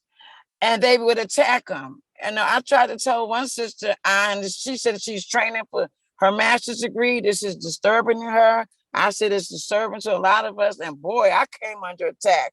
And two people wound up calling her, who I now know is his ex-Isha, wicked. After that, I had nothing else to say, but I silenced the thread so it would stop dinging, dinging, dinging all day. But now I know I have to block them in order to stop it completely from hitting my phone. But it's terrible. It's a hot mess and it's a disgrace. With that, I have to say shalom, family. Shalom, sis. May the Most High be with you. I love you. I love you all. You also. Shalom. I just thinking this is a good lesson about recognizing when egos and pride get in the way of bringing us together. And that's what we got to be more discerning about, is people who put their ego and pride in the way of bringing unity to the body of Yah. That's all I had to say. Yeah, it's not good. It's not good at all. But this is what was one of the things that's bothering me, is that the sister says about 20 people on the line on that call, on that text thread. Why are they still there? a lot of people like confusion. No, well, let me tell you something, Prince. He was asked to release some people, and he did not. But if the thread that I am thinking about is, I know someone who told me they asked him to remove them because they can't themselves. He's got to remove them. That's bad. Excuse me. I think the problem is, from what I've seen, is that because it's Apple users and Android users, you can't just leave the chat yourself. So he would have to actually start a new chat and not include you. And that, from my understanding, is what he's refusing to do. Yeah. Can't you block them? You'd have to block everybody in the That's the only conversation. way you can do it. So why would you want to be involved in the conversation? That's very true. There you go. Block the whole number. Yeah. That way they can't ding you. Good call. Mhm. I don't understand why people are so drawn to confusion. It doesn't make sense. And I mean, if some of those people really want to learn about the Creator, they should seek out other places to go to. They don't have to be in the midst of all that confusion and chaos. But they're doing it. And then the sister who called me up told me she was trying to get removed from the group. So I don't know, you know. Well, may the Most High have his way. Yeah. Yeah. Most High have his way. All right. Are there any questions or concerns before we close it out, before we make prayer? After we make prayer, please do not leave, because we have announcements. Okay? We have announcements after we close out with prayer. Are there any questions or concerns? All right. Do we have any volunteers to close us out today?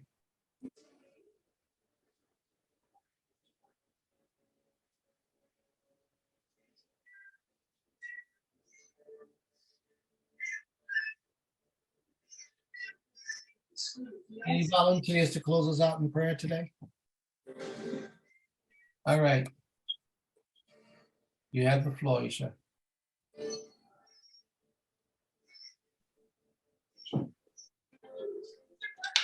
If we could all face the east, please.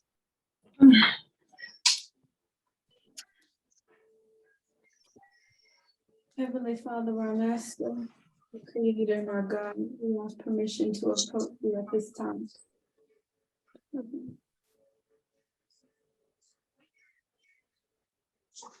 If we do have this permission, We say Toda, Toda, Toda, our Heavenly King, our Heavenly Father, our power, our Savior, and everything that we need.